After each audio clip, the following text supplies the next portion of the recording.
Chapter 432, Her 4. My title. It seems they are referring to a title similar to that of Heaven Collapsing Esteemed One Jangik, a sobriquet for an esteemed one. So, the rumor that the title of an esteemed one is bestowed by the sacred master is true. There's a widespread story in the bright cold realm that the title of an esteemed one is granted by the sacred master. There are countless stories about why the sacred master grants the title, but nothing is definite. My title, what is it? You'll know soon enough. We're here. Just as I'm about to ask more about my title, Kim Yun and I arrive at a house located in Cedarwood Grove, where Buk Yanghua resides. The Cedarwood Grove of the Heart Tribe is a dense forest of cedar trees that seem to pierce the sky. Unlike ordinary tall cedars found elsewhere, the trees here are abnormally strong and thick. Most of the Heart Tribe selects one of these massive trees, hollowing out its interior to live within. Humans, now treated as guests of the Heart Tribe, also mostly reside in such places. As we step inside the cedar house, we see Buk Yanghua busily working with her hands. A radiant pattern shines on her face. Below her hands, a design is drawn, depicting the positions of numerous constellations. What are you doing? Feeling an odd sense of familiarity and unease, I ask. Buk Yanghua shows me the design in more detail in response to my question. You've finished your seclusion. Esteemed one. You can drop the esteemed one. Just call me what you did before. Still, you've been officially recognized by the sacred master. Please, I don't want to be addressed like that by my comrades. Understood. If that's what you wish. By the way, you were asking what I was doing, right? Look at this. These are constellations of the head realm. I flinch in surprise as I speak. What do you not know what happened to Chongmun Ryong, who was exploring the constellations of the head realm? Don't worry. This is only a part of the constellations from the head realm. A part? Yes. The constellations that match the ones I observed in the deep sea of the ancient force realm. I only drew those. The deep sea of the ancient force realm? Yes. For some reason, my Naraigi is connected to Daoist Sio's colorless glass sword. And both my Naraigi and the colorless glass sword, for reasons unknown, hold the power of ancient force. Therefore, to unravel the secret of the Naraigi, I believe we need to approach the mystery of the ancient force realm. I don't know what to say to her. The secret of the Naraigi is ultimately tied to the point of intersection of the powers of several different timelines due to my regression. But I can't reveal that. No matter what, a past timeline cannot be returned to, nor can it be interacted with. Therefore, her efforts are ultimately futile. But I can't say that it like that. Instead, I ask her another question. Is there any proof that the colorless glass sword and the Naraigi specifically possess the power of ancient force? The colorless glass sword undoubtedly contains the records of my previous cycles. However, how can my previous cycles be related to the power of ancient force, the power of a perished world? Is there concrete evidence that my previous cycles are treated as a ruined world? As I ask this, Buk Yanghua hands me something. If you've completed your seclusion, you should take this. I take the strange scroll she hands me, and I'm startled. Why is this? It looks like a simple scroll, but in reality, it's a clump of chi. It's so thick with energy that it feels almost tangible. Kim Yun beside me explains the scroll. The sacred master bestowed an esteemed one's title, right? It's written there. I try to unroll the scroll after hearing those words. However, unexpectedly, the scroll doesn't budge at all. Kim Yun continues explaining. The sacred master's incarnation said that the scroll can only be opened by breaking it with the single strike of an esteemed one. Once you accept the contents, you'll be officially declared as an esteemed one of the bright cold realms, proclaimed to the entire middle realm. I see. So my title as an esteemed one hasn't been made public yet. If it's an esteemed one's single strike, it must refer to a power strong enough to cut a star. I nod and take hold of the scroll. But with my eyes on the scroll, I ask Buk Yanghua another question. So, how will you answer my question regarding this scroll and the power of the ancient force realm? Pointing at the scroll, Buk Yanghua replies. The black scroll. Haven't you seen something like it before? Seen it before, HM? I frown at her words. This is clearly a highly condensed mass of chi, to the point of materializing. I've never seen a clump of chi in the form of a scroll before. However, I suddenly remember having encountered this type of energy before. Black ancient paper. Correct. It's the black ancient paper we saw in the ancient force realm. I kept the scroll imbued with the same energy as the black ancient paper for a while and studied it. Through that, I discovered a commonality in things imbued with the power of ancient. A commonality? Yes. Everything that contains the power of ancient, is related to one thing. Dreams. Dreams. Yes, but I'm not referring to the dreams one has while sleeping. I'm referring to hopes, Feng. Buk Yanghua continues her explanation. When I combined my research on the pseudo-black ancient paper scroll with my Naraigi, and the research data I gathered when Da was Seo allowed me to study the colorless glass sword, I found that certain constellations from the Head Realm, or even some deep-sea constellations from the Ancient Force Realm, share similarities with the flow of spiritual energy imbued with this power of ancient. Boo. As I studied those constellations, I came to a hypothesis that by connecting to certain constellations, one can tap into the mind of the power of ancient. Boo. Much like how Senior Chongmon Ryong harnessed the power of constellations to unfold some secret art. What? I exclaim in shock, raising my voice. Stop immediately. Do you want to turn into a pillar of salt? I cannot stop. What do you? Because if the power of ancient truly comes from someone's hope, then the power of hope imbued in my Naraigi must be my mother's. Esteemed one, no, Taoist Seo. May I ask you something? 600 years ago, when we first met, you gave me this Naraigi, did you not? Yes, I did. Bu Qianghua's gaze becomes more serious. Do you know who created this Naraigi? Miss Mother, of course. That's right. Which means, it's highly likely that the hope within this Naraigi is my mother's. Ever since I was a child, I've longed for my mother. That's why I kept this Naraigi, her keepsake, and followed her last wishes by living in Cheonseek City. Therefore, if this Naraigi contains my mother's hope, I must find out what it is. The hope contained in that Naraigi may not necessarily be your mother's. I sense Kim Yun looking at me with a slightly shocked expression. Bu Qianghua, as expected, looks at me with a sudden expression of surprise before asking me a question. Then, whose hope is in this Naraigi? I let out an awkward laugh and sigh. It's nothing. It might very well be the hope left by Mrs. Mother. I will go check my title in the scroll. With that, I hurriedly leave Bu Qianghua's workshop, almost as if fleeing. Throb. My heart pounds painfully in my chest. If the Naraigi holds someone's hope, then whose desire could it be? I know all too well. The hope contained in this Naraigi belongs to her from the 10th cycle, and to me from that time as well. I wipe my face. Looking into a nearby puddle, I see that my face has grown noticeably somber, and my intent is oozing with vivid sorrow. It's blue. I've always thought the intent of sorrow was dark blue. But now I see that dark mixed in with dark blue seems to be another color that accompanies sorrow. TL/N, dark as in black. Is it obsession? Through a process of elimination, I guess the nature of the black intent. While naming the realm of void shattering, I determined my attitude toward Bu Qianghua and casted off my obsessions. Afterward, while flowing with the intent of sorrow, the dark blue became a pure blue. Having reached 5 energies converging to the origin, I am able to see all intent. But even now, the world of intent seems boundless. I suddenly turn to look behind me.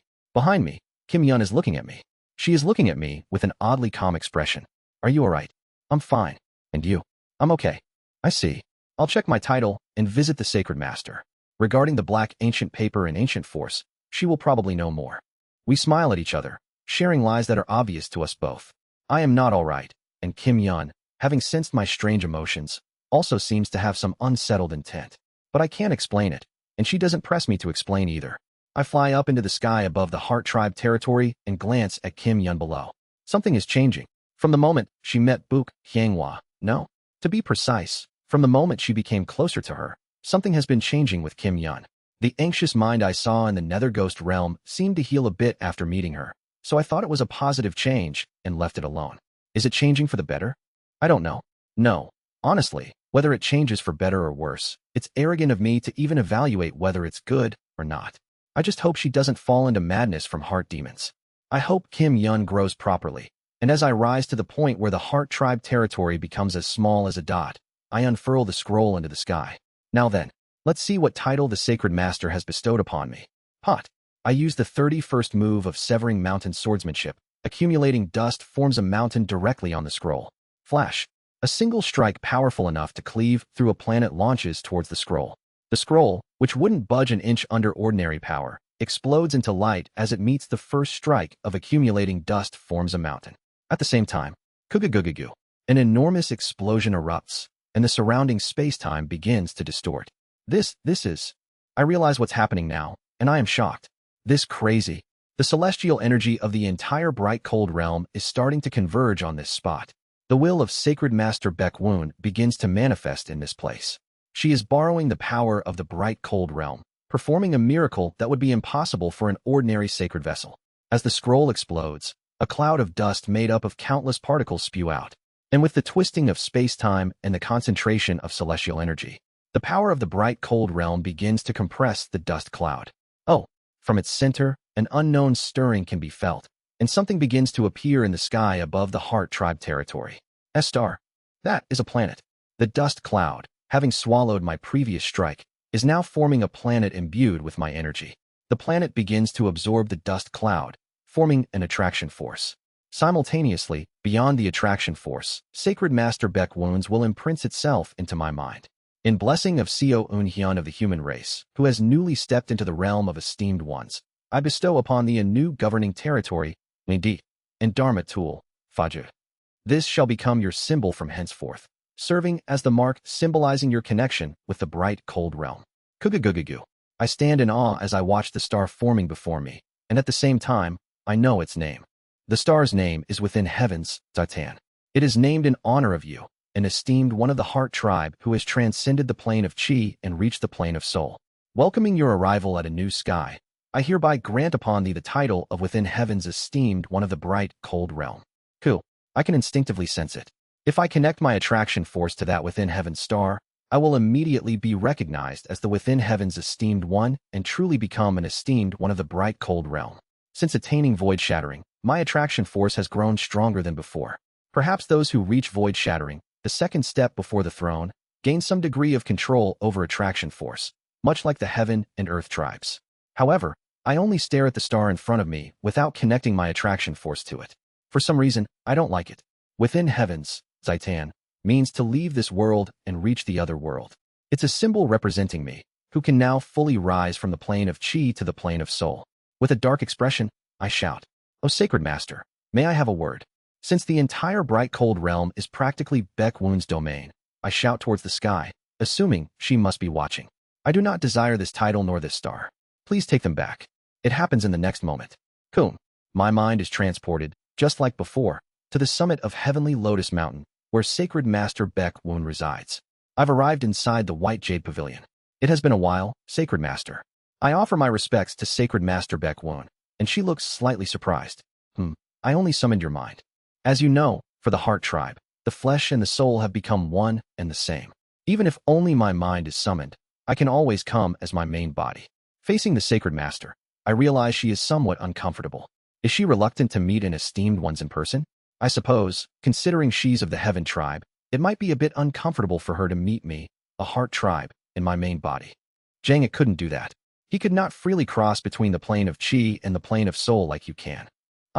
It seems even Jang couldn't immediately manifest his main body just because his mind was summoned. This must be something I'm able to do thanks to the ability of my All-Heaven Sword. I thought all esteemed ones of the Heart Tribe could do this, but I guess not. I nod calmly, and then deliver my request to the Sacred Master. Once again, I humbly request, Sacred Master, please take back my title. I make my plea while feeling the pull of attraction in the distance. As soon as my main body moved closer to the Sacred Master, the within heaven star above the Heart Tribe territory began moving towards me. Is the star actually using the ground shrinking technique to come? The star itself is bending space with attraction force as it heads in my direction. It will probably reach here soon. Sacred Master Beck Woon asks curiously, why do you reject it? The within heaven's star bestowed upon you, much like the heaven collapsing star I granted Jangik, is inscribed with the spell of ground shrinking. It will enable you, as a Heart Tribe, to traverse boundless space-time just like the star-shattering esteemed ones of the Heaven and Earth tribes. I apologize, but even if it is something so grand, I cannot accept it. Why not? That is, I respond, feeling the boundless vision granted by the realm of void shattering. I was able to reach this realm thanks to my connections. As such, I wish for the name by which others call me to contain the meaning of those connections. This is not a realm granted by pleading with the heavens. This is a realm reached by accumulating connections. The will that has settled in my heart ever since the day I attained ultimate pinnacle. How many times did I cry out to the heavens? The heavens did not answer me. How many times did I ask the heavens for help? The heavens only brought me calamity and suffering. Heavens above, I despise the heavens. I deny the empty heavens that have taken from me again and again. It's not simply saying that I hate my fate. The heavens also mean true immortals. Even now, the hatred and anger toward the owner of Great Mountain, who has taken everything from me, have not subsided. In such a state, I have not even the slightest thought of accepting a title related to immortality, fate, or heavens. Therefore, I think that heavens should not be part of my title. Barely suppressing the instinctive disgust rising within me towards the name, I respectfully request to Sacred Master Baekwon. I deeply implore you, Sacred Master, for your mercy to change my title to something else. Just hearing the name within heavens makes an overwhelming sense of revulsion rise from some unknown place. Baekwon shows a slightly troubled expression at my words, then speaks. That name was not something I chose, but rather came from a name divination, Minjan. It is the best name for you, the one that will offer the greatest support to your fate. Name divination, Minjan. It's a form of fortune-telling to determine the most suitable name. The same name divination was used by the Earth Tribe's name diviners to give Hong Fan his name. Sacred Master Baekwon must have used the same method to determine my title. Shaking my head, I respond. I'm fine without the greatest support. Please give me another name. Very well. Baekwon nods and uses celestial energy to present another name before me. How about this one?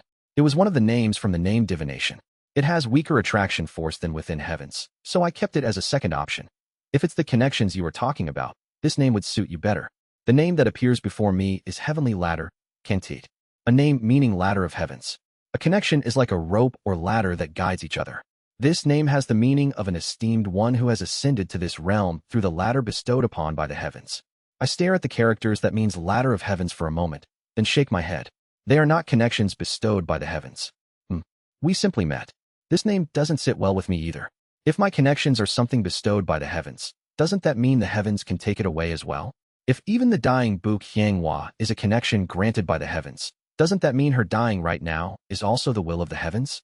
The name Heavenly Ladder gives me an unpleasant feeling, as if all the connections I'll make from now on will leave me through the ladder of heavens. Baekwon lets out a quiet hum and waves her hand. The characters for Heavenly Ladder disappear from my sight, and a new word appears in front of me. As you seem to dislike names including heaven, I'll leave it out. Most of the esteemed ones from the bright cold realm were quite pleased when their names contained a reference to the heavens. You are somewhat peculiar. The next word that appears is Aurora, Agong. The light that arises from the extreme polar regions of the stars in the astral realm is called Aurora, Jigong, polar light. Most of those from the decaying corpse realm don't know what it is, but once they see it, they can never forget its beauty. Once a connection is made, it becomes an unforgettable beauty. Hence, how about the name Aurora? I gaze at the word for a moment. It's a good name, but be wary of light. Suddenly, the words of those who warned me many times flash through my mind. The term twilight, Guangyum/Guang meaning light, like in the case of the twilight domain of the Wuji religious order, isn't necessarily limited to the concept of light. And it wasn't a name for me, but for the land we inhabited, so it was fine. However, the name given by Sacred Master Baekwon carries power. If I accept this name, I can clearly feel that the star and blessing of the name Aurora will support my fate. Such power will become attached to my title. Recalling the warnings about light, I shake my head again. Could you please remove the word light, Gong? At my words, Baekwon finally lets out a sigh. Why are your demands so many? That, I cannot do. Pardon. At Baekwon's next words, my body flinches. Every esteemed one from the bright cold realm must have a character symbolizing either heaven, can, or light, Gong, in their name. I cannot fulfill your request. She speaks with a stern expression. Just accept your name now. Within heavens, Heavenly Ladder, Aurora, they are all excellent names that will provide you the greatest benefit. Kagugugu. Baekwon's imposing aura begins to press down on me. I think about the names for a moment, then speak. In that case, I will not accept the title. If the title of an esteemed one must be tied to heavenly assistance, I don't need it. After all, I already know that the heavens are not favorable toward us. I will live out my fate through my own strength. There's no need for the Sacred Master to bestow me a name. Sacred Mater Baekwon seems taken aback by my words and shouts. What? That cannot do. Every esteemed one must be granted a title by the Sacred Master.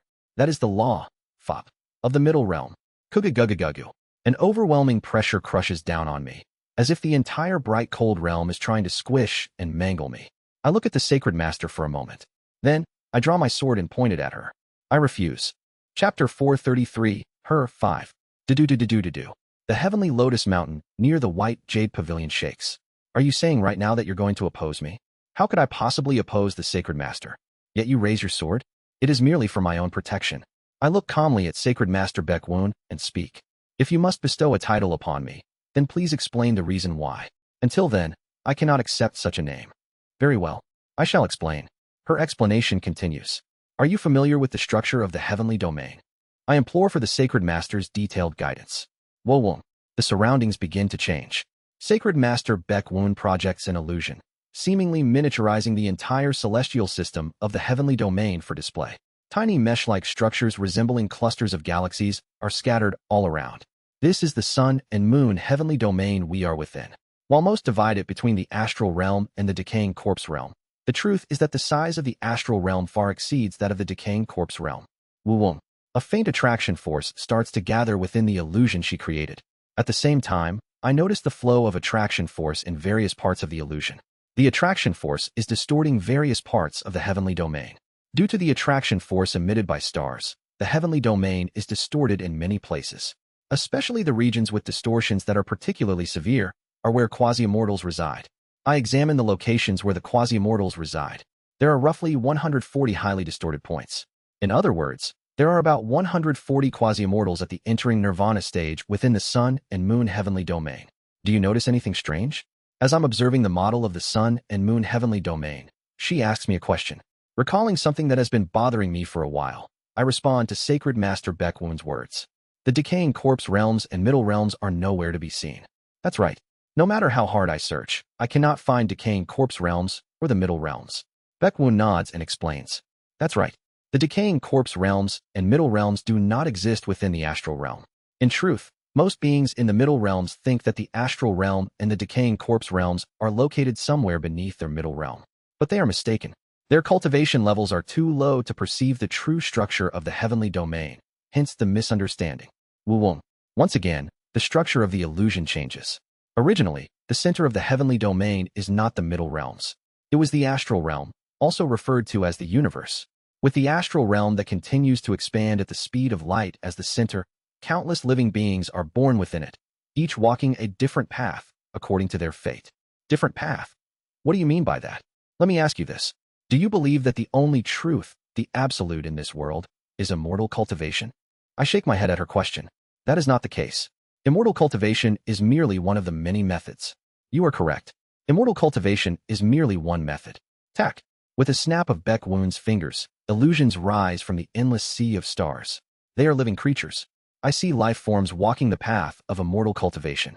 These beings mimic the stars, gradually growing their energy and strengthening their life force, generating attraction force within their souls. After a while, when the attraction forces of certain life forms reach some level of strength, they begin to disappear from their positions one by one. I recognize what is happening and flinch in realization. That's correct. It's ascension. Now let me show you. Pot. As she flips her palm, the surroundings shift again. This time, we are in a pitch-black void. A void where nothing exists. And at the center of that void, there are 5 massive orbs of light and a small light in the center. Surrounding the 5 orbs of light are countless dots resembling grains of sand. This place is the interdimensional void. The astral realm and the interdimensional void are layered over each other. Those who cultivate their attraction force to the extreme, those who we call cultivators, all reach the interdimensional void and arrive at the middle realms. To put it simply, woo-woo. 2 sheets of paper float in front of me. On one sheet, the universe is drawn, and on the other, pitch-black darkness. As Baek Woon moves her fingers, the sheet with the universe and the black sheet overlap. With the sheet depicting the astral realm on top, Baek Woon performs some sort of spell, and the drawings within the paper begin to move. All cultivators are the life forms within this sheet. As time passes, the attraction forces they possess grow stronger, pulling in the surrounding force. Some of the drawings begin to enlarge, and when that force reaches its limit, woo-woo, the largest of the drawings absorbs the surrounding black ink and bursts from 2 dimensions into 3. Just like this, they transfer to another layered world. The drawing that absorbed the ink flows into the overlapped black sheet.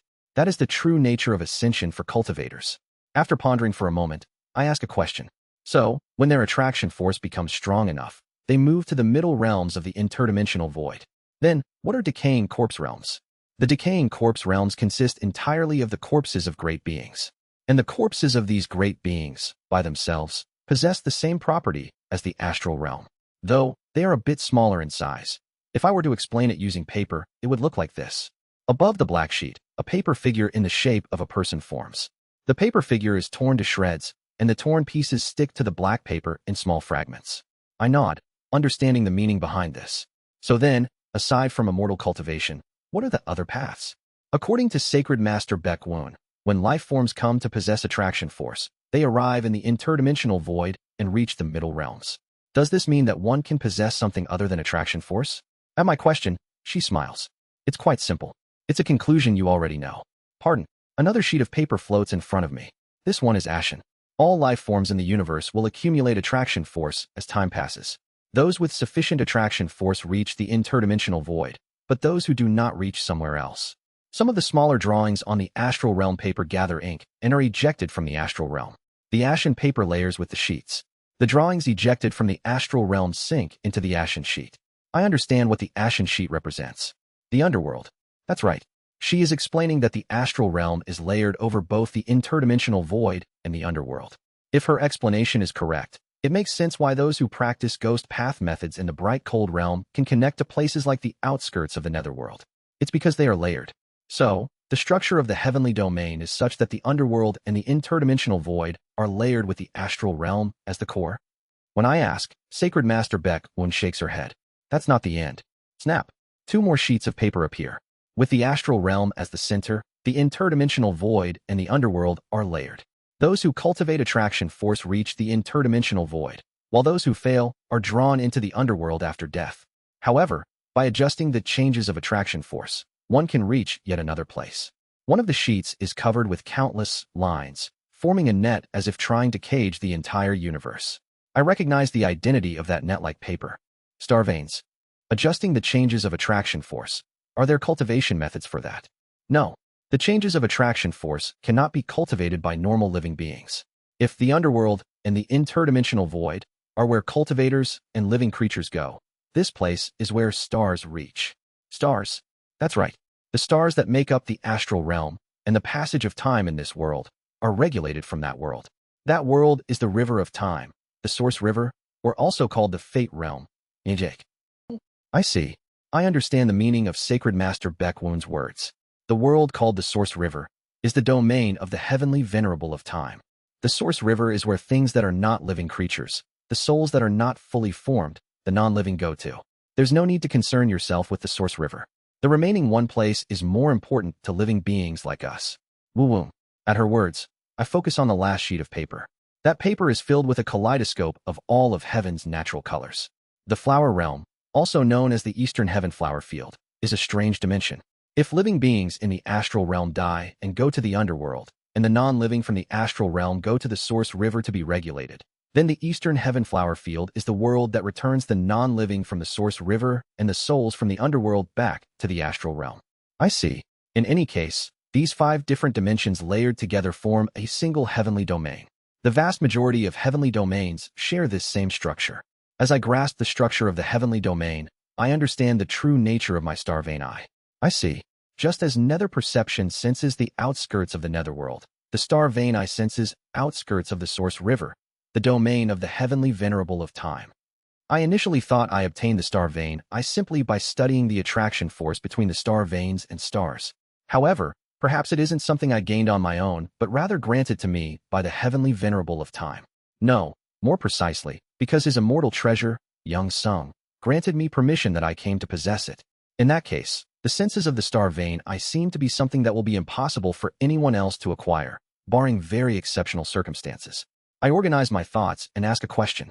So, what is the relationship between the Sacred Master's bestowal of titles and the structure of this heavenly domain? In response to my words, Sacred Master Beck-Wun erases all the surrounding illusions, leaving only the 5 sheets of paper floating in front of me. These 5 worlds, layered and stacked, form the heavenly domain. SSSSSS. The 5 sheets of paper layer together, appearing like one slightly thicker sheet of paper. As I nod, Sacred Master Beck-Wun causes the paper to change. The ink within the paper gathers, forming a small sphere the size of a finger. With the sphere as the center, a distortion occurs around it. When a life form's strength exceeds a critical point, it transcends dimensions like this. Now let me ask you something. This ink sphere here, which world does it belong to?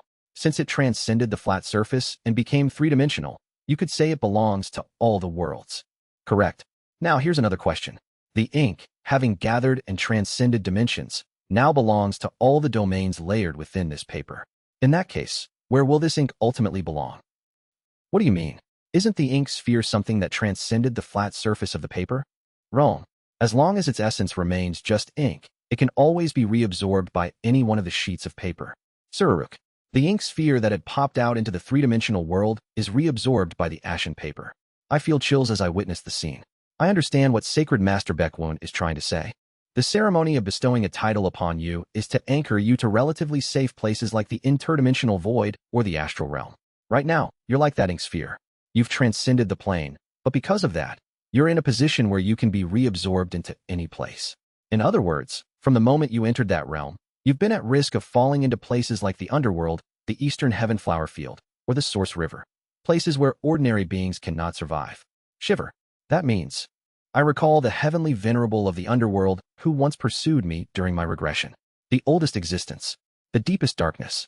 That meant that I could, at any moment, fall into the boundless darkness where that being sought to taxidermize me for eternity. If I fall into the underworld, I will surely die, but wouldn't I be able to survive if I fall into places like the source river or the eastern heaven flower field? Haha, you're optimistic.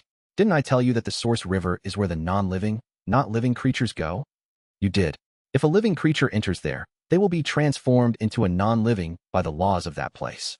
Rationality will be forcibly erased, and they'll be expelled into the astral realm as nothing more than cosmic dust. Do you think the eastern heaven flower field is any different? The eastern heaven flower field is far more closely linked to the underworld and the source river than places like the astral realm or the interdimensional void. If you fall into the eastern heaven flower field, you'd better worry about being dragged into the underworld than about escaping. She looks at me sternly, dispelling all the illusions as she speaks. Accept it. The bestowal of a title is solely for your protection. But as I recall the structure of the heavenly domain that Sacred Master Baekwoon just showed me, I speak. If the ink sphere is the star-shattering stage being, at risk of being absorbed into another world and hence anchored in the middle realm to prevent that, then wouldn't it be resolved if we have a foothold in another world as well? I explain my nether perception to her. I have cultivated the ghost path method, and thus possess nether perception. Due to this, I am straddling both the outskirts of the netherworld and the bright cold realm. If I maintain a balance between the two, wouldn't that eliminate the worry of being pulled into one of them? However, Baekwoon shakes her head at my words. That's nonsense. Do you think balancing is that simple? Unless you're anchored in at least 3 worlds, it's impossible. Stop being stubborn and accept the title. 3 worlds, huh? I ponder for a moment. Then, I quickly come to a decision. Still, I will not accept the title. What? No matter which world I fall into, I will endure it. Now, if you'll excuse me. After bowing respectfully to Sacred Master Baekwoon, I turn to leave White Jade Pavilion. The next moment, Tukwang. A tremendous impact strikes my back. If you insist on being stubborn, I will have no choice but to force the title onto you. I turn around with a frown. Are you saying you intend to try? Pat it. A blinding, pure white flash explodes from heavenly Lotus Mountain. I tense up, gathering my momentum. The next moment, the Sacred Master battle begins. Chapter 434, Her 6. Wawoom. The moment I regain consciousness, I find myself in the Chaos Realm region of the Bright Cold Realm. This place, it's the opposite of the Heart Tribe's territory in the east. Beyond the Swiftwind Domain and Dead Earth Domain, I've arrived at the Chaos Realm in the west. Jom. As soon as I come to my senses, an overwhelming weight presses down on me, and I am slammed straight into a spot within the Western Chaos Realm, in a corner filled with jade stones within the Chaos Realm. As I witness the entire area being grinded down by a massive attraction force, I slowly begin to stand. Crack. The weight on my shoulders is even heavier than the gravity of the star I briefly sat on when I fought Jangik. Juk. The space around me distorts with overwhelming force, and a giant planet appears above me. It's the within heaven star that Sacred Master Baekwoon bestowed upon me. Even though I personally explained everything and told you this was for your sake, you still refuse? Just accept it quietly. I apologize. However, this is something related to those above, so I cannot speak of it. I have no need for the title, so please, take it back. I can't speak about anything related to the Starvane Eye.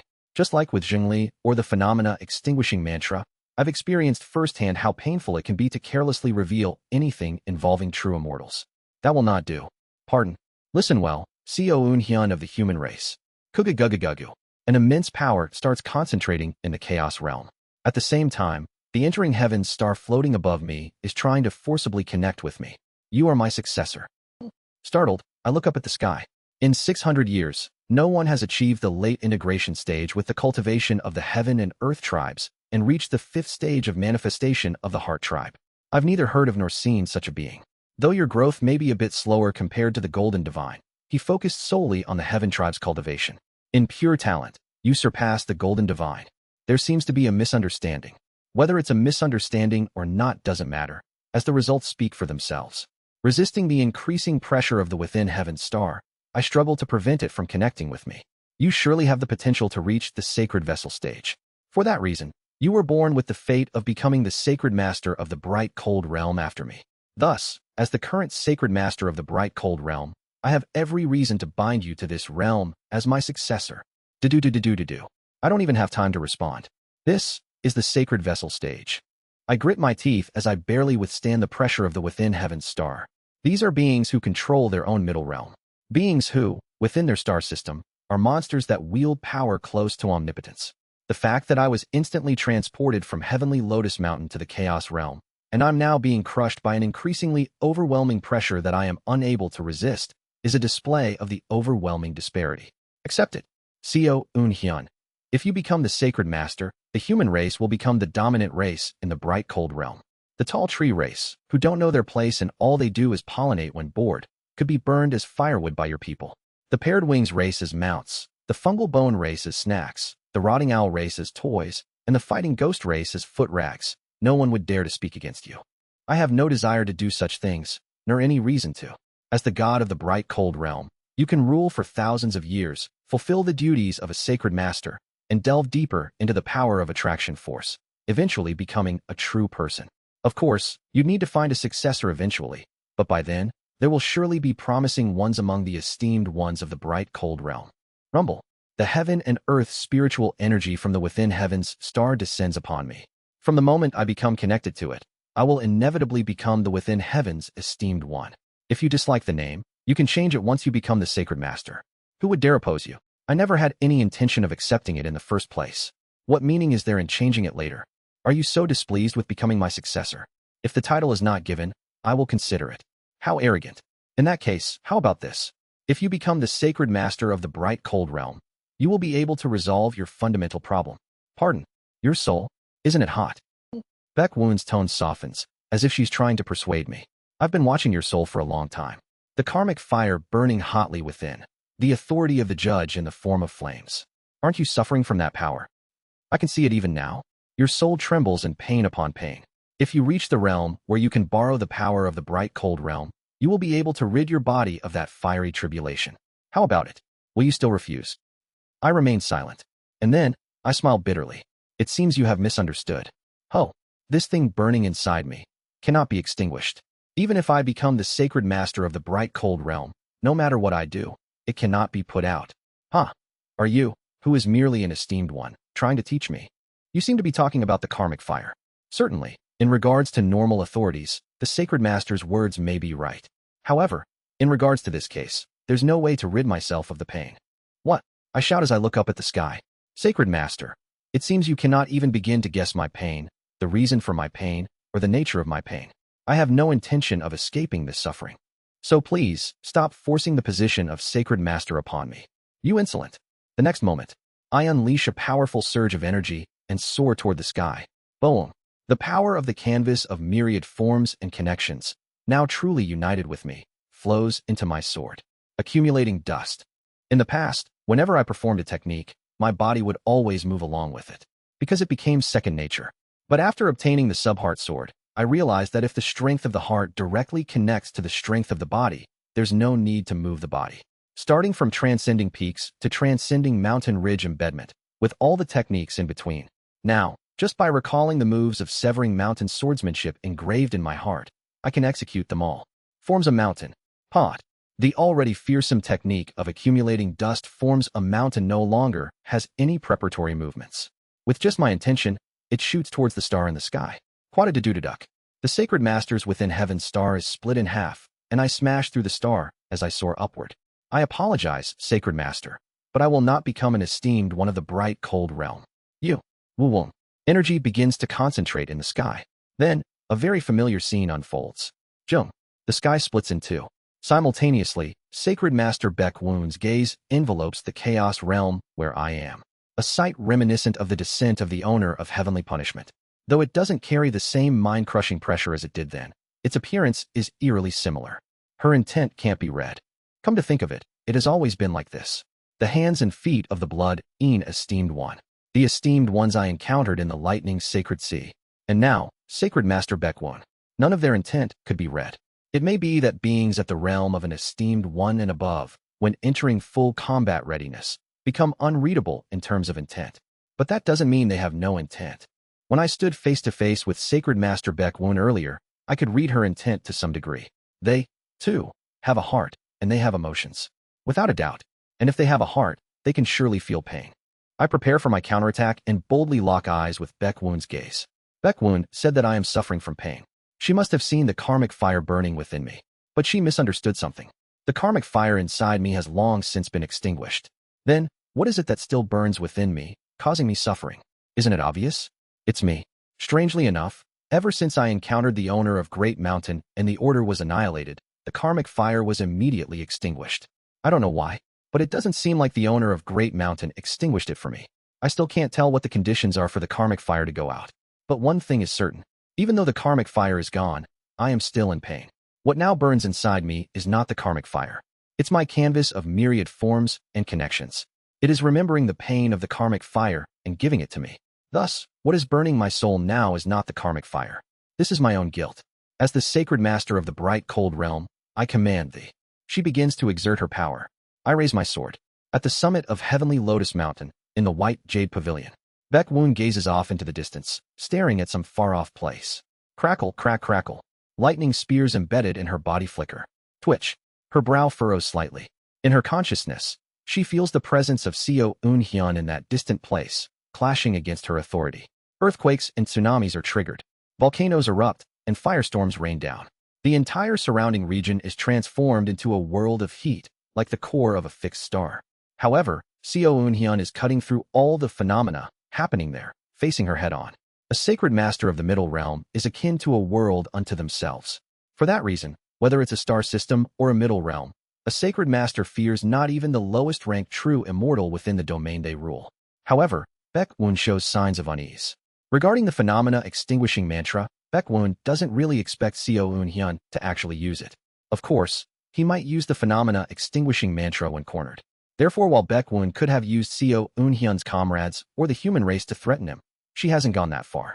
However, even putting aside the phenomena extinguishing mantra, she cannot figure out what that ignorant, wicked human is hiding. I must make him a sacred master. Clinch. A sacred master of places like the ancient force realm, the purple gold realm, the true devil realm, the nether ghost realm, or the astral realm will not do. I must bind him to bright cold. Grind, grind. As if recalling the nightmare from 120,000 years ago, she grits her teeth while looking at the lightning spears embedded in her body. Even 120,000 years ago, there was such an existence. A supreme genius from the ominous world. Baekwon judges that Seo Eun-hyun is of the same kind as that supreme genius. I cannot allow another massacre like the one 120,000 years ago. Even if he wreaks havoc, if I can confine him to the bright cold realm, I will be able to save countless lives. She recalls the supreme genius from the head realm 120,000 years ago. The golden divine, Yang Su-jin. The human race cultivator who, at first glance, had an outwardly affable demeanor and polite manners. And now, Seo Eun-hyun overlaps with the image of Yang Su-jin at that time in her mind. The human who once seemed so amiable and polite that turned into a terrifying slaughter devil, sweeping across the entire heavenly domain. Recalling the time when all sacred masters and true persons of the sun and moon heavenly domain had to unite just to face Yang Su-jin's ring finger, Baekwon trembles. Even if I have to sacrifice my position as sacred master, even if I have to turn the bright cold realm into hell, I must confine him. Despite everything she suffered at the hands of Yang Su-jin, she does not hate him. After all, Yang Su-jin's atrocities were not entirely his fault. Having cultivated the attraction force of fate and taken on the role of sacred master, she understands. Life is something that cannot be controlled by a mortal's will. Thus, Baekwon believes that if someone becomes a slaughter devil, it's because fate has cast them in such a role, and it's not entirely the slaughter devil's sin. And in Baekwon's eyes, Seo Eun-hyun's behavior more or less resembles Yang Su-jin's. Therefore, Seo Eun-hyun is highly likely to walk a similar fate to Yang Su-jin. I must bind him. Recalling that nightmare, Baekwon swears to do whatever it takes to narrow the scope of Seo Eun-hyun's massacre. That is my duty, entrusted to me by them, when I took on the position of sacred master. Wawoon. The wings that have appeared around Baekwon shine brightly. Give up. Accept it. Twirlarak. Behind her, a black ancient paper floats into view. On the black ancient paper are written the titles of countless esteemed ones. You shall inevitably become the sacred master of the bright, cold realm. Her gaze pierces through tens of millions of li, locking onto Seo Eunhyun in the chaos realm. She imposes her will, beginning to intensify the authority of the bright, cold realm onto Seo Eunhyun. I shall definitely make it so. At that moment, Baekwoon sees something appear in Seo Eunhyun's hand. It's a pitch-black banner. From Seo Eunhyun's 7 orifices, the power of darkness flows down like a river. Flowers seem to grow from the banner, only to soon morph into grotesque monsters. Rolling. The grotesque creatures, seemingly devoid of reason, swivel their eyes, glancing nervously at Seo Eunhyun who summoned them. The next moment, Seo Eunhyun breathes power into the banner. All the monsters begin to flee in unison. But they are caught by Seo Eunhyun's attraction force one by one, crushed on the spot, and absorbed into the banner. The horrific screams of the monsters echo from within the banner held by Seo Eunhyun. Flinch. Baekwoon momentarily foresees a dark future and unleashes her full force in a single strike aimed at Seo Eunhyun. A brilliant white light, as if from a heavenly tribulation, strikes Seo Eunhyun from the sky. But the pitch-black darkness devours the light and advances, striking Baekwoon's eyes that gaze down upon Seo Eunhyun. Kwajajijk. Baekwoon trembles in place as if struck by lightning. Seo Eunhyun's voice resonates through the plane of soul, crossing tens of millions of li to reach her ears. Extinguishing mate, realm, jit, demonic, yao, curse, jo, banner, fun. Seo Eunhyun's agony, evolved through the 5 elements blood curse banner and the black ghost curse banner, has now transformed to the point where it can collapse an entire realm by itself. Demonic devils manifested from countless heart demons. These demonic devils, captured and compressed into the form of a banner, have become a monstrous flag. That is the extinguishing realm demonic curse banner. And then, Baekwoon begins to scream. Hwaoeo. She clutches her head and screams from the heights of heavenly Lotus Mountain. This is, as befitting a veteran cultivator who has cultivated for hundreds of thousands of years. Baekwoon instantly analyzes the methodology of the extinguishing realm demon curse banner and traces its origin. A seeding lightning curse banner. Golden Divine's tortured, devilish art. He evolved it into something like this? Grind. Baekwoon grits her teeth and steals her heart. Just as I thought. Even though he pretends to be normal like Yang Soo-jin, he's no different. A wicked breed. I must bind him to the bright, cold realm. Her entire body trembles as she fights to suppress the pain with desperate willpower. Fortunately, the distance is great, so the full pain didn't transmit. I need to counterattack. However, in that single instant when she was struck by Seo Eunhyun's extinguishing realm demon curse banner and lost her focus. In that fleeting pause when she briefly stopped her relentless assault on Seo Eunhyun. That moment determined the outcome between the two. Pat it. What? Seo Eunhyun appears before Baekwoon's eyes. He traversed tens of millions of li in a single step through the plane of soul. Baekwoon flinches. It isn't because of Seo Eunhyun. It's because of the other man that Seo Eunhyun brought with him during that brief moment, from the cedar wood grove of the Heart Tribe. It's John Myung-hoon, crackling with lightning. In another instant, before Baekwoon can react, Seo Eunhyun brings John Myung-hoon right in front of her and places the spear embedded in Baekwoon's body into John Myung-hoon's hand. Come to think of it, I was curious. W8. What happens if the successor of the Golden Divine wields this? John Myung-hoon, understanding Seo Eunhyun's will, begins to draw forth his power. Do it. The spears embedded in Baekwoon's body all simultaneously start to glow red. No. Chapter 435, Her, 7. Kurururum. Red lightning rages violently. The 7 lightning spears embedded in Baekwoon's body all simultaneously emit a red glow and begin to thrash about. Baekwoon's eyes roll back as if about to faint, trembling all over as she sits on her throne. If she were human, she'd probably be foaming at the mouth. Kwajajijik. She shakes violently, unable to even scream, looking as if she's trapped in a prison of red lightning. SSS. Stop. Hugh, please. Seeing her state, it seems like bringing John Myung-hoon here has worked better than using my extinguishing realm demonic curse banner. Can you pull it out, John Myung-hoon? I ask him through heart language. Thanks to having reached void shattering, the accuracy of heart language has improved significantly, making it almost indistinguishable from a regular voice transmission. He holds the lightning spear for a moment before shaking his head and replying internally. It's impossible. I don't know who embedded it, but, even with my authority, I can't pull it out. The lightning is not cooperating with me. In fact, it's mocking me. It's astonishing. Regardless of what kind of lighting, even a heavenly tribulation usually becomes as tame as a lamb in front of John Myung-hoon. For the lightning spears left by Yang Sujin to resist like this, they must possess an extraordinarily strong ego. What to do? Originally, I planned to have John Myung-hoon threaten her through the lightning spears, then pull them out as a bargaining chip to slowly persuade her. I assumed she would also want the spears removed. If she, like me, is bound by the laws of those above and has to follow the rules, removing them would be a benefit surpassing those rules. I intended to heal her from the lightning spears, but this won't work. Then what? Clicking my tongue inwardly, I examined my own body. My body is a mess. That short confrontation with the Sacred Master has left my entire domain in near ruin. If the plan to embed the Extinguishing Realm Demonic Curse banner into Baek Woon had failed, my entire domain would have collapsed, leaving me in a semi-dead state, and I would have been forcibly become the Within Heaven's Esteemed One. Fortunately, the attributes worked in my favor. There's no way someone in the star-shattering stage could beat a Sacred Vessel Sacred Master under normal circumstances. Not only is there an overwhelming difference in cultivation level, a Sacred Master also borrows the power of a middle realm or a star system. Within this area, they are practically equivalent to a true immortal. There's a reason why most esteemed ones in the ancient Force realm were purged by a single Sacred Master. From the moment I first encountered her power, I gave up on directly confronting Sacred Master Baek Woon. From the beginning, my plan hinged on somehow bringing John Myung-hoon here and having him touch the spears embedded in her body to have a chance of victory. If I couldn't even get that chance, the battle was already lost. York. I look at Baek Woon, who is almost being fried within the red lightning, and ask, originally, I intended to persuade you in a more moderate manner, but it seems that will be difficult. Hence, I'll ask you in this state. Though I feel sorry for her, someone who has risen to the position of Sacred Master should be able to endure this level of pain. Will you rescind the conferral of the Esteemed One title? Gu gugug argagaguk. Are you saying you will refuse to answer? You ergagaguk erguk? I will ask one more time. Will you? As I read her intent through the lightning, I continue speaking. Rescind. The lightning blazes brightly, but within it, Baek Woon's intent is clear. The conferral, a definite refusal, of the Esteemed One. Quajajijic. To an outsider, it might appear as though I'm cruelly torturing a powerless woman with electricity and intimidating her. But as I confront her true thoughts here, I understand clearly. She is telling me, with great resolve, that she will hold on to the very end.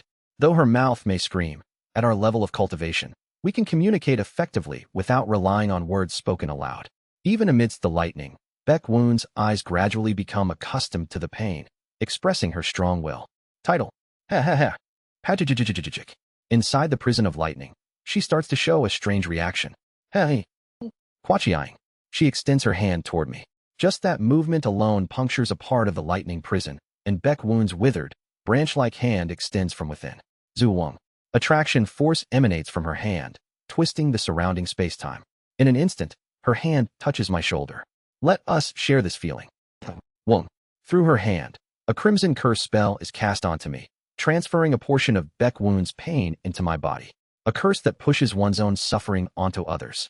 Seo Eun-hyun. Don't stop.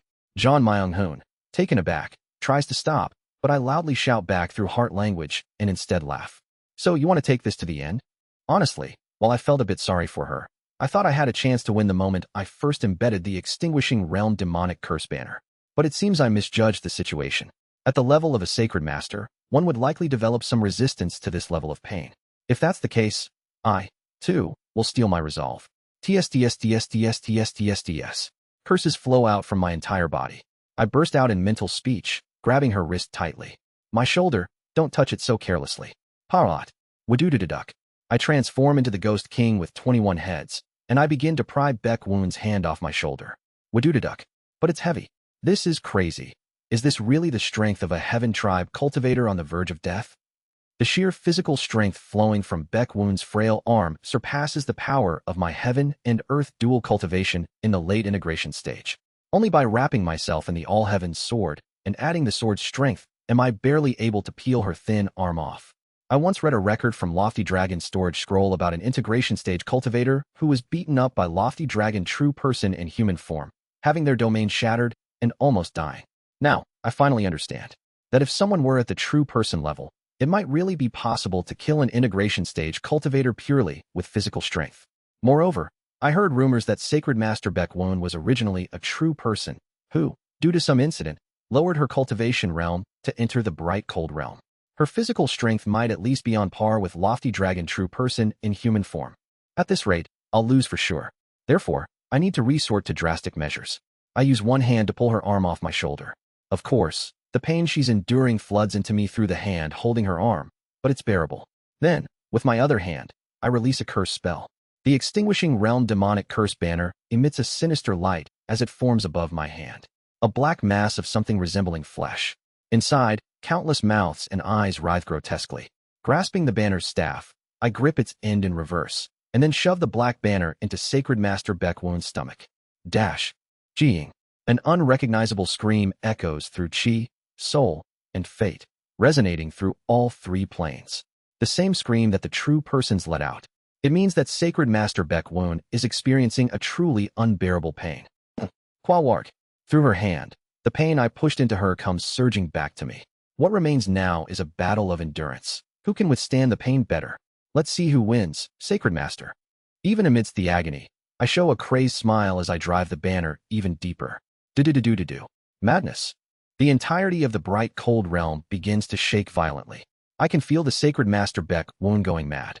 Right now, because of Yang Sujin's legacy, it feels as though there's nothing she can do to us directly, who stand right in front of her. However, due to her seizures, I can sense earthquakes, tsunamis, and disasters erupting all over the bright cold realm. I immediately sense earthquakes and volcanic eruptions occurring beneath Heavenly Lotus Mountain. Furthermore, the attraction force of the bright cold realm is recklessly stretching out to the astral realm, pulling in fragments of wandering stars toward it. Meteors are raining everywhere, and the vestiges of the interdimensional void are entering the bright cold realm. Woo-woo. Then, I feel my mind becoming hazy from the ensuing madness. Kuga-guga-gugu. Up and down reverse. Heaven and earth invert. The sky, above, shifts below. The earth, below, flips above. It feels as though the screams of the countless bright cold realm inhabitants are ringing in my ears. It's not just a simple reversal of up and down. Gravity remains the same. In other words, the sky has come to the place where one should stand on the ground. But gravity stays the same. What happens then? Seo Eun-hyun. Do something. John Myung-hoon shouts desperately, while I break out in a cold sweat. The entire bright cold realm has flipped upside down. All the living beings of the bright cold realm are falling toward the sky. Fortunately, the vast majority of the bright cold realm inhabitants are cultivators, so they can fly, preventing a disaster. But even so, a terrifying thought grips me. If this continues, the middle realm might be destroyed. Quarung Kurururu. As heavenly tribulation falls from the ground, the entire bright cold realm is instantly engulfed in a sea of lightning. Quajajijik. If it were just normal lightning, there would be no reason to worry in a place where John Myung-hoon stands. But I realize what the Sacred Master Baekwoon is doing. This crazy, heavenly tribulations are now descending all over the bright cold realm. In each and every tribulation, images of John Myung-hoon and me torturing Sacred Master Baekwoon are being transmitted across the entire bright cold realm. The power of the heavenly tribulation itself isn't so great. Even someone at the core formation stage can endure it, but just brushing against it reveals the current situation. In other words, I'm now being publicized across the entire bright cold realm as an evil breed torturing the Sacred Master. Seo Eun-hyun. John Myung-hoon looks at me with an expression as if he's about to lose his mind. However, I show a bright expression instead. Right now, she's pleading for salvation from other living beings. In other words, she's reached the point where her mental strength has been pushed to its limits, and she's now begging for help from others. Just a little more. Put in more strength, John Myung-hoon. With fighting will surging in all 21 of my heads, I grip the flagpole even tighter. This is not yet my full strength, Sacred Master. Severing mountain swordsmanship. 32nd move. Subheart sword. Transcending mountain ridge embedment. Keying. The sword image formed in my heart essence plunges deep into the soul of Sacred Master Baekwoon. As long as she thinks of me, her heart will be endlessly cut away. From now on, even the last of her mental strength shall be sliced away. Peowat. A blinding white light surges. The next moment. Snap. I feel cold sweat trickling down. All phenomena has stopped. This is a frozen world. In this place, only I and the being before me can move. You have one. I look at the figure before me. What is this? A beautiful woman dressed in a white robe, with patches of skin resembling tree bark exposed here and there, and branches sprouting from her head. Sacred Master Baekwoon. Her appearance at her prime stands before me. She clicks her tongue with a lamenting expression and speaks. Vile breed. Do as you please. Thanks to you, I've had to unleash the power I had saved, and I can't even begin to fathom the immense loss I've suffered. Do whatever you want. I won't grant you the title of esteemed one, so just disappear from my sight. Though she appears beautiful as if fully recovered, it seems she has lost the authority to instantly expel me across the bright cold realm, merely telling me to disappear without actually doing so. I am grateful for the Sacred Master's mercy. I return to my human form and bow respectfully before her. She turns her back to me with an irritated expression and says, I am no longer a Sacred Master. It is only then that I realize what she has done. By temporarily lowering her realm by one stage, she created an incarnation that escaped my power. However, considering this insane authority that briefly stopped time in the bright cold realm, it's clear she only became an esteemed one temporarily. In a few years, she will surely regain her realm as a Sacred Master. Get lost from my sight, Sword Devil. And so, after reaching the realm of an esteemed one, I gained official recognition for the title of Sword Devil, and was able to avoid being granted a formal title as an esteemed one. Chapter 436, Her 8. Pajijic. I quietly returned to the side of the throne and watched Baek Woon break the lightning prison that was triggered by John Myung-hoon's touch. I bow my head to her. Even though today's unfortunate events occurred due to our differing interests, please know that I bear no particular grudge against the Sacred Master. As the lightning prison shatters, the throne where Baek Woon had just been is revealed. There lies Baek Woon's shell, dried and shriveled like an old tree, the one that had been confronting us just moments ago. It seems like she momentarily shed her skin, like a golden cicada escaping its husk, and evaded John Myung-hoon's attack. She reabsorbs the shell and pushes John Myung-hoon towards me without even glancing in my direction. She must have temporarily hidden the lightning spear in her body's dimension. I realized that confronting her in her current state would make her even more difficult to handle. Of course, judging from her condition, it seems she doesn't particularly want to continue fighting me either, but pushing further could truly be dangerous. After offering her a respectful bow, I lift John Myung-hoon in the frozen world and turn my back. At that moment, I hear Baek Woon's voice from behind. Yua was looking for you. I received contact when you drove that star-shattering monster into the astral realm. She wants to invite you. Since her invitations are rare, you should visit the Nether Ghost realm at an appropriate time. When I turn around, Baek Woon is already gone. TSTSTSTSS. When I trace the energy she left behind, it seems she has already entered somewhere deep within Heavenly Lotus Mountain. Paot. At the same time, the white jade pavilion I am standing on starts to dissipate into a mass of white light and scatters. Flash. When I regain my senses, the world is already moving again. Chua. It seems that the white jade pavilion itself is a special authority of Baek Woon. Once again, I offer a respectful bow and take a step forward. Pot. Placing John Myung-hoon into my domain and rising to the plane of soul, the world changes. Kuru. If the plane of chi is the ordinary world we know, then from the plane of soul onward, the world becomes vastly different. Clouds, yun, are scattered everywhere. The colors of the clouds that fill heaven, earth, and the four directions constantly shift. I gaze at the clouds where I'm standing. My current location is Heavenly Lotus Mountain and its surroundings. The clouds near Heavenly Lotus Mountain have a bright red hue. It's the tall tree race. To the tall tree race, Sacred Master Baek Woon is probably no different from a goddess. Seeing their goddess being tortured by a madman with 21 heads in front of them, it's no wonder they're enraged. I'm sorry, Sacred Master. I feel a sense of guilt towards Baek Woon and the tall tree race. Among the hues of the tall tree race, about 1/20th of them display a sticky combination of pale pink and black, likely belonging to those who practice some unusual methods. Still, the vast majority of the tall tree race is clearly furious, as evidenced by the vivid red intent they emanate.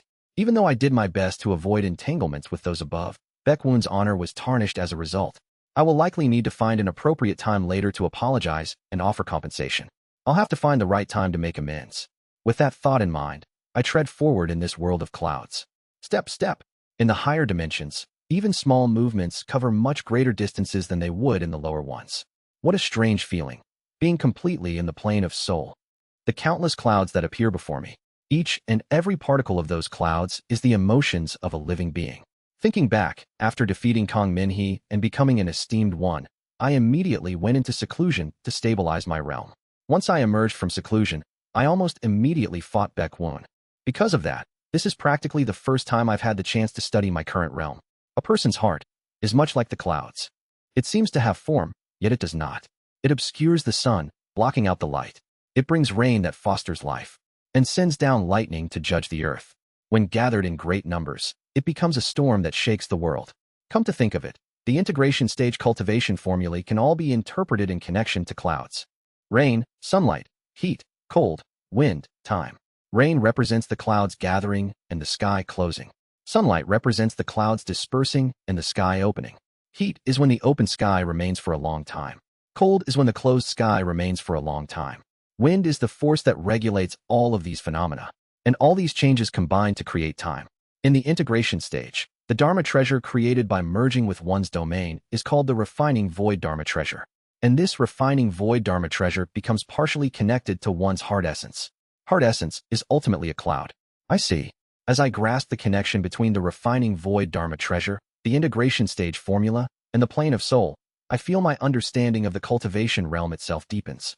The integration stage formula and the refining void Dharma treasure are interconnected. Most cultivators at the integration stage would understand the formula of rain, sunlight, heat, cold, wind, and time as a formula that applies the phenomena of heaven and earth to one's domain. But now I understand. This is not about applying the phenomena of heaven and earth to one's domain. Rather, it's a formula that makes you realize that the phenomena of heaven and earth already exist within your own heart. I see. I have grasped one crucial truth. Was I truly such a fool? Although it feels like a new understanding, it's one I keep realizing over and over again. But this time, it doesn't end with simply me being the fool. Including me, all cultivators in this world are ultimately just fools. In a past life, I thought I had fully mastered the divine abilities of the 6 formulas. But I hadn't. I hadn't even glimpsed a fragment of the divine ability of the integration stage. From the integration stage onwards, the convenient shortcut of raising one's realm through breakthrough before understanding no longer works. I always wondered why so few reach the star-shattering stage. Was it because of this? Step.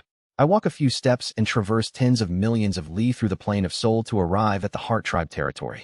The clouds in the Heart Tribe territory have a slightly different form compared to those in other territories. Each and every particle composing the clouds in the Heart Tribe territory is glowing. I look at the countless glowing cloud particles. That's the pinnacle, and the 3 flowers gather at the summit. Souls that have just entered the threshold of intent. These souls are moving more actively within the clouds. That's 5 energies converging to the origin. Those who have attained consciousness by acknowledging the boundlessness of intent. The changes in the colors of their souls seem more natural. The countless clouds I see in the plane of soul are part of a collective unconscious, and when certain souls radiate strong emotions, those emotions would spread and affect others. However, souls at the level of 5 energies converging to the origin and above are slower to be affected by the collective unconscious, and even when they are, the changes in their colors are much more natural. That's entering heavens. The first stage of manifestation. By my standards, the souls of those who reached entering heavens are quite peculiar. They're rotating. The souls of those who reached entering heavens are spinning vigorously among the grains of clouds in the plane of soul. Through that rotational force, I see them drawing power from the plane of soul down to the lower planes. Is that treading heavens? I observe the particles of clouds which are spinning with increasingly greater force. Some of the cloud particles spin so powerfully that their force affects the surrounding clouds. I come to understand the principle of heart language gained from entering heavens and treading heavens. I see. Heart language is the act of pulling nearby clouds within the sphere of one's own rotational force. In tribulating heavens. Wawum. I look at the clouds that have reached tribulating heavens. The ones called the 3rd stage of manifestation. Karurum. The nightmares of the heaven and earth tribes, known to number only 10,000 among the entire heart tribe. I see. I fully grasp how the power of a heart tribe at the 3rd stage of manifestation takes the form of heavenly tribulation.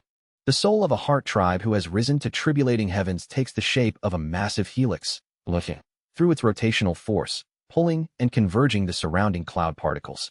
Furthermore, a heart tribe at the 3rd stage of manifestation is no longer a single cloud particle, but a cloud mass, formed by the merging of the collective unconsciousness. Why does a heavenly tribulation become added when a cultivator opposes a martial artist of tribulating heavens? A heavenly tribulation is heavenly punishment. Heavenly punishment falls only upon those who have committed acts of defying the heavens. Acts of defying the heavens are actions that distort the principles of the world, actions that alter the fates of countless beings. Martial artists of tribulating heavens complete themselves by embracing the hearts of countless beings within their own heart. Thus, to oppose a martial artist at tribulating heavens means to oppose the hearts of countless beings, and to those who defy such an existence, heavenly punishment falls. And those must be Jang's disciples. I gaze at the souls of the disciples of first step before the throne. Each of their souls is a massive mass of clouds. From within those masses of clouds, I see a faint illusion. No, it's not an illusion. That is the first step before the Throne Heart Tribe's domain. Just as a cultivator at the integration stage possesses their own integrated Tao domain, a heart tribe at the first step before the throne manifests their own heart essence domain within the plane of soul. So then I reflect upon my own form. In the plane of soul, my form is a light shining pure white. I see. The clouds gather and condense, and at their center, a light begins to emerge. During the time of seated detachment, entering hope, I must have appeared like the disciples of Jangik, with illusions flickering within a massive cloud mass. But now, that illusion has entered within this light. This light, as it connects with countless others, will gradually grow brighter until it eventually shines like the sun. I understand. I look alternately at the planes of Qi and Fate from within the plane of soul. The plane of Qi is explosions. Explosions of countless time and space, creating each moment and flowing them away in an ever-changing world. The plane of soul is clouds. Clouds of ashes and dust left behind after the explosions. The plane of fate is light. Dust gathers and gathers until it eventually becomes a star in the sky, a star that shines brightly and illuminates the dark void. I now understand why Jangik, despite not even reaching the peak of second step before the throne, defined the realm up to the third step before the throne. One day, Jangik must have thought that when this light reaches the stars in the plane of fate, it will become possible to twist fate even with the power of the Heart Tribe. The correlation between the realms of the Heart Tribe and the realms of the Heaven-Earth Tribes is quite precise. I now understand what Jangik saw. At the same time, I understand how the world is layered. The Source River exists as a shadow of the clouds of the non-living among the clouds in the plane of soul, under the light of the plane of fate, layered upon the plane of Qi and shadowing above it. The underworld is draped and layered beneath the light as the shadow of the clouds of the living among the clouds. The eastern heaven flower field lies below both the Source River and the underworld, as the shadow of the plane of Qi itself. The shadow of the interdimensional void is not visible, but it must exist somewhere. Is it cast as a shadow through the light of the plane of fate? The shadows each exert their own force of attraction. It really could have been dangerous. Had I fully risen to the plane of soul with only nether perception, I have a feeling I would have been instantly sucked into the underworld the moment I stepped on the underworld's shadow. Since I am stepping on both the shadow of the underworld and the shadow of the Source River at the same time, and still belong to this world, I haven't been pulled in either direction. As I suddenly become aware of that fact, I simultaneously realize something chilling. Wait, why must the titles of the bright cold realm esteemed ones include the characters for light, gong, and heaven tan? Shudder. If previously I simply refused out of discomfort, it's only after internalizing my realm that I realize how fortunate I had been to reject Baekwun's name. The plane of fate, which symbolizes the heavens, is light itself from the perspective of the Heart Tribe. If that's the case, doesn't that mean that the heavens and light are essentially the same existence? I turn around. Heavenly Lotus Mountain, where Baekwun resides. There, I can see Baekwun's soul. Her soul is being intensely illuminated by light descending from the heavens. In the plane of soul, I look towards the plane of fate that is filled with light, and I instinctively feel a chill creeping into my chest. Let's not think about it. I exhale a sigh, avoiding further glances at the plane of fate. In hindsight, I should have realized it earlier. To see color, cirque, means that light, gong, must be present. Without light, color ultimately has no meaning and is merely black. I quickly adjust my mind, erasing all thoughts of the light. If I think about it too long, those above might notice. Step. I take another step down from the plane of soul. TSD. I'm back in the familiar cedarwood grove. I empty my mind of all the complex truths like the plane of fate, the Source River, the underworld, and the eastern heaven flower field, and instead collect the insights I gained from the plane of soul. The power of the Heart Tribe draws in the hearts of others. Then, is it an act of devouring the souls of others? No, it's not. As a Heart Tribe, what we draw in is not their soul, but their heart. A person's heart is never completed by their own alone. Just as a person cannot exist solely as an individual, the stronger the Heart Tribe member becomes, the more they complete their heart essence through the hearts of many. The reason I couldn't reach entering heavens for several years while standing next to Kim Young-hoon, even though Kim Young-hoon told me, it's already within you, that wasn't quite true. Even if it was within me, without Kim Young-hoon, I wouldn't have been able to attain it. The Heart Tribe completes itself by drawing in the hearts of others. The countless people who gave their hearts to the Heart Tribe, helping to complete the Heart Tribe's heart essence, also gain the possibility of reaching a higher realm just by being in the presence of a higher realm Heart Tribe. In other words, the path of a martial artist cannot be completed alone. It must be completed with the presence of a higher person who stands ahead. It turns out Hyungnim was the strange one for entering heavens on his own. I give a wry smile in the direction of the one who had told me in the distant past to swing. The clouds of the Heart Tribe territory, though I referred to them as hearts, are likely closer to moments. The essence of lightning is the moment. The essence of the heart is also the moment. Our lives are composed of countless moments. These moments connect together and ultimately form our lives. And to fully repent, enlighten, repentant enlightenment, and understand that life. That is the very essence of martial arts. Pat it. As I grasp the essence of martial arts, I feel the formula of time in my integrated Dao domain fully activate. I've understood time. As I place John Myung-hoon, who has exhausted all his energy after battling Sacred Master Baek-woon, down beside me, I look around Cedarwood Grove. I understand clearly. The fastest way to complete the integrated Dao domain is not breakthrough before understanding, but understanding before breakthrough. I must fully understand my own heart. Therefore, I'll need to face the remaining 4. Recalling the feeling I had when Jian Chong died, I make up my mind to seek out the remaining 4 of Jang Ik's disciples. Chapter 437, Her 9. As soon as I appear in Cedarwood Grove, Jang Ik's 21 disciples and Kim Young-hoon quickly step forward in front of me. Esteemed one, just what is this situation? Ryo Hwa asks me in bewilderment, and I briefly explain the situation to them.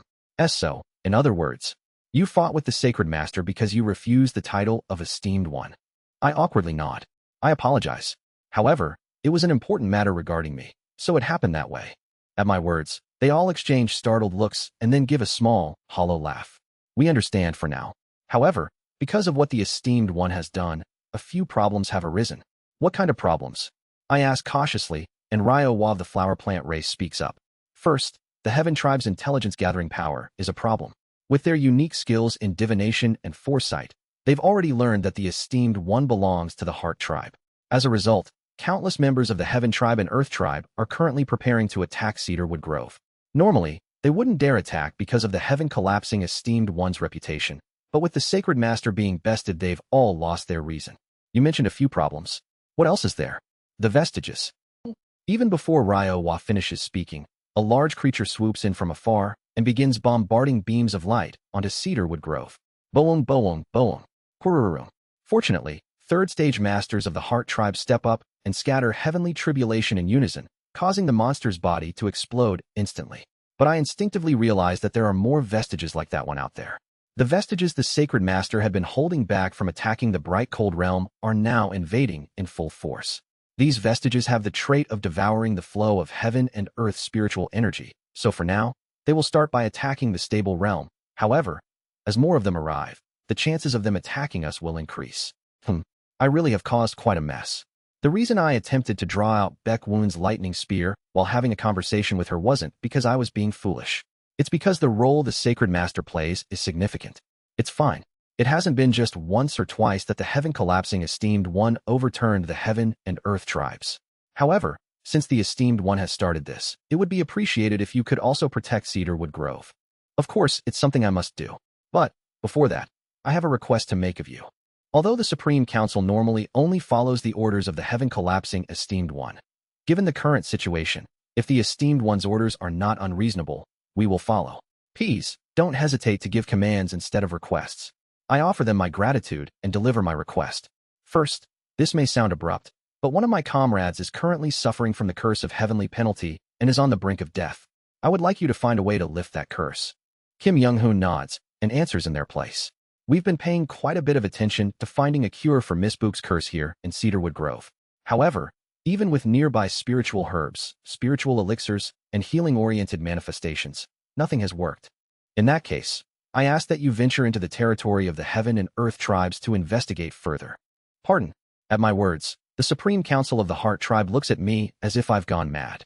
Well, to be fair, asking the Supreme Council of the Heart Tribe to do something like this is pretty much the same as telling them to go off and die. But I continue explaining my plan to them. Please listen carefully, my senior brothers and sisters. I intend to use you all as my terminals. Don Mo. What? Seeing is believing. Without a word, I temporarily connect their consciousness with mine through the wonderfully mysterious innate heart canon. Though brief, what I perceive, to some extent, is transmitted to them as well. I draw the colorless glass sword, half closing my eyes as I settle into my stance. SSSSSSS.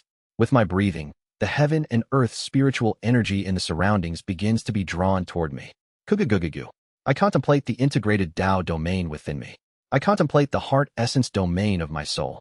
I contemplate my own essence, energy, and spirit. And in the next moment, I swing. I'll kill you. I'll kill you.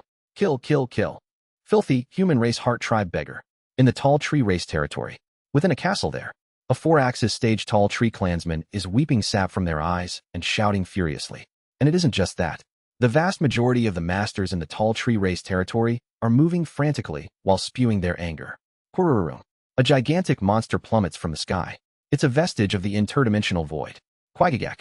The 4-axis stage cultivator of the tall tree race hurls a wooden spear towards a vestige of equal realm. Gurgle, gurgle, quang.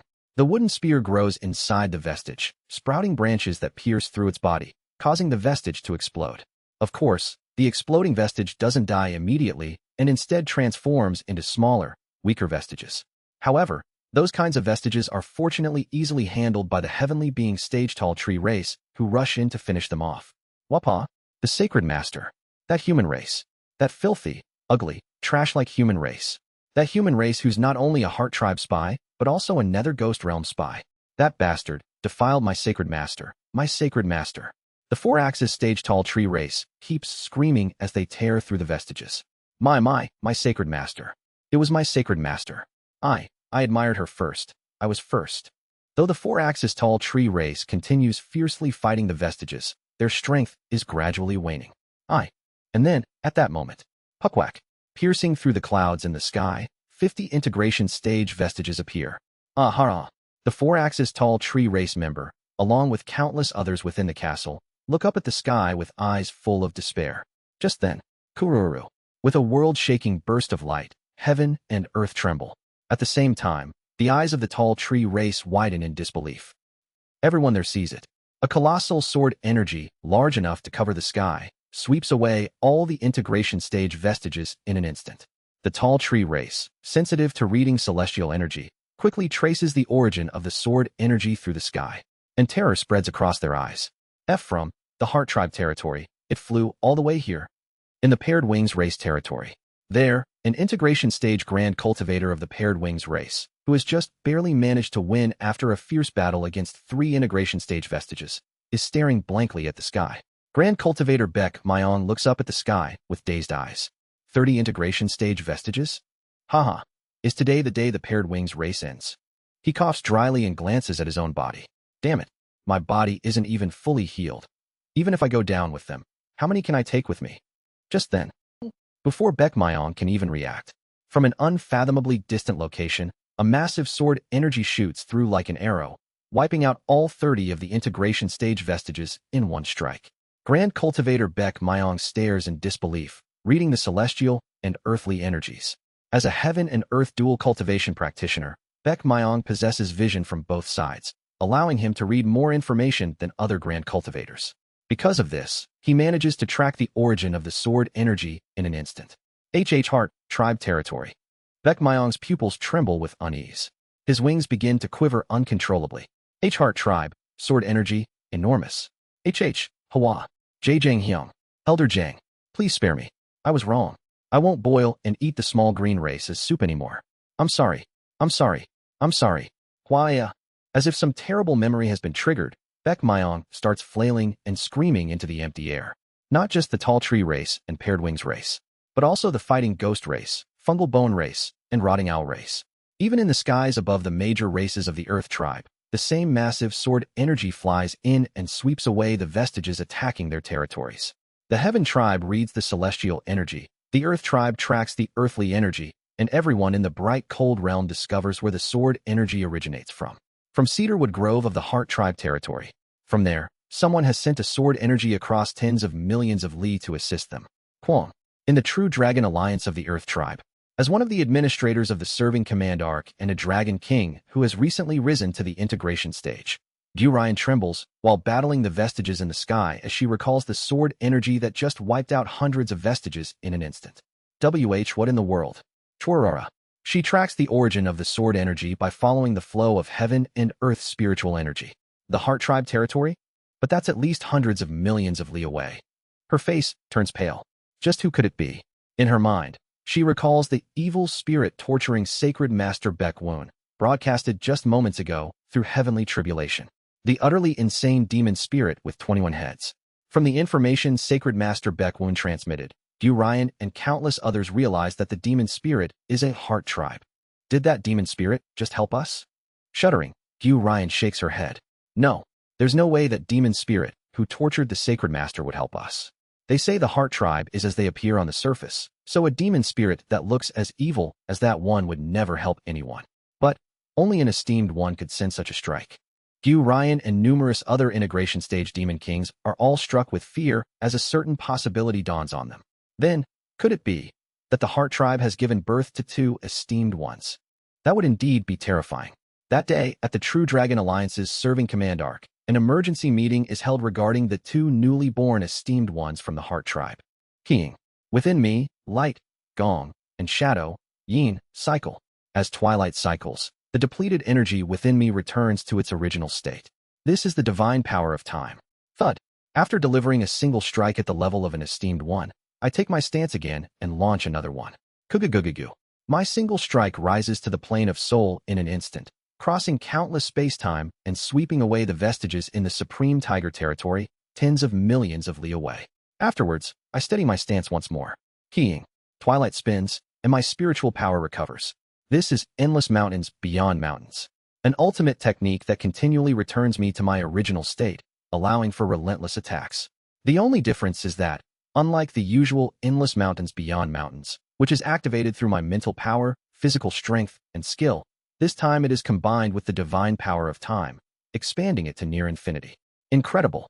This is the synergy that occurs when combining the 6 divine powers of the integration stage with martial arts. Boom. Focusing all my concentration, I once again infuse my sword with immense force and swing it. Once more, my sword energy crosses the vast expanse of space-time, reaching other minor races' territory and wiping out the vestiges. Drip, drip, sweat drips down. Even though the consumption of spiritual power is almost none, using the divine power of time takes a considerable toll on my mental strength, causing my focus to gradually drain. This will be the last. One final time, I release sword energy that sweeps away the vestiges attacking the weak races, then pause to wipe away my sweat. Huh. After briefly severing my connection with the wonderfully mysterious innate heart cannon, I speak to the Supreme Council, who stand nearby with their mouths agape. Do you understand now? We understand. You plan to send us out to various places across the bright cold realm, using us as terminals to more precisely launch single strikes and eradicate the vestiges. Precisely. They glance at each other briefly, then nod. Ryo Hua, the current vice leader of the Supreme Council, looks at Kim Young-hoon and speaks. Sir Young-hoon, please stay with the esteemed one and guard the Heart Tribe territory. We will take our disciples and followers and return shortly. Can you trust me? For the past 10 years, we've shared so many enlightenments together. There was nothing that would hinder the trust between us. I trust you, Sir Young-hoon. Besides, she looks at Kim Young-hoon with a meaningful smile. Since ancient times, I've had a knack for picking out good seeds. If a seed is on the verge of blossoming, it's only right to let it settle in and grow. I glance at Kim Young-hoon after hearing Ryo Hwa's words. He only offers a bitter smile in response. That's too high a compliment. I still have a long way to reach that stage. Haha. Excessive humility is also a form of pride. Well then, Sir Young-hoon and Yu Yun will remain here to protect the Heart Tribe territory. After making that decision, Ryo Hwa quickly receives my split soul and integrates it into their bodies. Then, they swiftly gather the third stage Heart Tribe members and scatter across the bright, cold realm. From now on, they will wander the realm, serving as my terminals. Through them, I will unleash single strikes to cleanse the vestiges of the interdimensional void. In doing so, they can wield my influence to warn the Heaven and Earth tribes not to encroach on the Heart Tribe territory. At the same time, they could gather information about Bu Qianghwa's curse. Good, let's keep it going like this. Just as I prepare to begin cleansing the vestiges of the interdimensional void through the scattered Heart Tribe members. Swoosh. I suddenly dodge the surprise attack from Yu Yun, who strikes at me from the side. Yu Yun of the shrimp shell race, with energy swirling in their fists, stares at me. What are you doing, senior brother? Senior sister. I sincerely apologize, senior sister. I saw the balance of yin and yang in your body and mistakenly thought you were a senior brother. It's fine. People often get confused. Even among the shrimp shell race, I was born with a deformity, so my body has always been overflowing with yin and yang energy. That's probably why the balance appears unusual. Yes. Before I even finish speaking, she rushes at me again, extending her fist. Quong. An enormous explosion erupts from both of her fists, sweeping through the area. I disperse the dust cloud and ask her, "It seems you wish to spar with me. We disciples of the heaven-collapsing Esteemed One are quite sensitive to fighting will. We already noticed that the Esteemed One desires to cross hands with us. Will you be all right?" I ask, looking at her. "As you saw last time, Senior Brother Jian Chong died by my hands." She lowers her head and speaks softly. "I remember. Senior Brother Jian Chong and I were particularly close. From the beginning, we both share the same manifestation name, River Bend, Krichi. From a young age, I have been together with Senior Brother Jian Chong, and thanks to him, I was able to enter under our master's teachings. My life, it had meaning only because I followed behind his back. What could that emotion be? It seems like a light pink hue, but at the same time, it's also a mixture of countless other emotions. My river bend is calm winds, resting waves, Feng Long Shi. To suppress the boiling yin and yang dual energy within me, for the peaceful life of our shrimp shell race. It is the manifestation I obtained through a lifetime of effort. Behind her, countless determined emotions seem to manifest. Through the divine power of time, I catch glimpses of scenes from her past, reading her history bit by bit. A young girl born with a strange disease among the shrimp shell race. She met a boy from the small person race, and together they honed their skills, eventually manifesting their river bend and becoming members of the Heart Tribe. The two met Jang Ik and received training, overcoming countless trials until they reached their current positions. And now, in this moment, after Jian Chong has died, she stands before me, seeking to follow what Jian Chong saw in his final moments. That is all there is. Twerk. She sheds the shrimp-like shell that covers her body. What is revealed is Yu Yun, with an appearance similar to that of a girl of the small person race. Chi. The moment her skin is exposed to the sunlight, it begins to burn. Their skin is so delicate that they must wear shrimp shells, and they usually have to live within the river's waters, being tossed about here and there by the flow of the river, a race of utmost frailty. That is the shrimp shell race. Kuga-guga-gugu. Here I come. What did Senior Brother Jian Chong see at that moment? It's as if I can hear her heart. Now that another esteemed one has been born, there's nothing left I need to worry about. Within both her hands, enormous power comparable to Jian Chang's sudden wind, sudden rain fills the sky. So, all that's left is to give everything I have, to follow after Senior Brother. I raise my sword with a solemn expression. The next moment, words are unnecessary. With the ultimate technique that possesses the greatest destructive power among all the moves I have, I meet her ultimate technique head-on. Severing mountains. Calm winds, Feng Ding. Blinding white light surges between us, towards each other. In the next instant, the light clears, and our positions are reversed. Thud. Ah. Yu Yun smiles gently. I've made it there. Senior Brother. She crumbles into dust, scattering with the wind. I look at the small scorch mark left at the tip of my colorless glass sword. The smudge soon dissipates into the air, carried away by the wind. I try to grasp the wind, but it only slips through my fingers. It was her trace. Watching her vanish so fleetingly and beautifully, I grasp once again at the nature of the moment. If time is the completion of moments coming together as one, then perhaps the wind symbolizes how all moments eventually fade away. Is this wind, Feng? Right after obtaining the divine power of time, I killed Yu Yun, the second oldest disciple of Jangik. And then, I repentantly enlightened myself on the nature of the wind. The wind is the drawing of one's wish. Not lust for the sake of obsession, but simply the act of drawing within the heart. Even if one day it weathers away, Fenghua, and vanishes, the traces left by the wind will remain as imprints in the clouds, in the seas, and the great mountains. With the wind, soar. Recalling the formula of the phenomena extinguishing mantra in the last second of her life, I finally come to understand the divine power of wind. This is the second divine power I have attained. Chapter 438, Her, 10. I observe the divine powers of time and wind. At the same time, I feel the wind blowing due to the divine power of wind. The Heart Tribe. How troublesome. Even if I want to offer my condolences, they left behind nothing, nor entrusted me with anything. All I can do is keep the memory of them in my heart. In Jian Chang's case, I attended the funeral and mourned, but in her case, even finding the body is impossible, so whether a funeral can even be held is doubtful. Therefore, I simply mourn her through the divine power of wind, sending her off with the wind. I turn to the voice I hear from the side that it's Kim Young-hoon. He seems to have been watching our fight. Do you happen to know about her? Of course. She was one of the opponents I've sparred with for the past 10 years.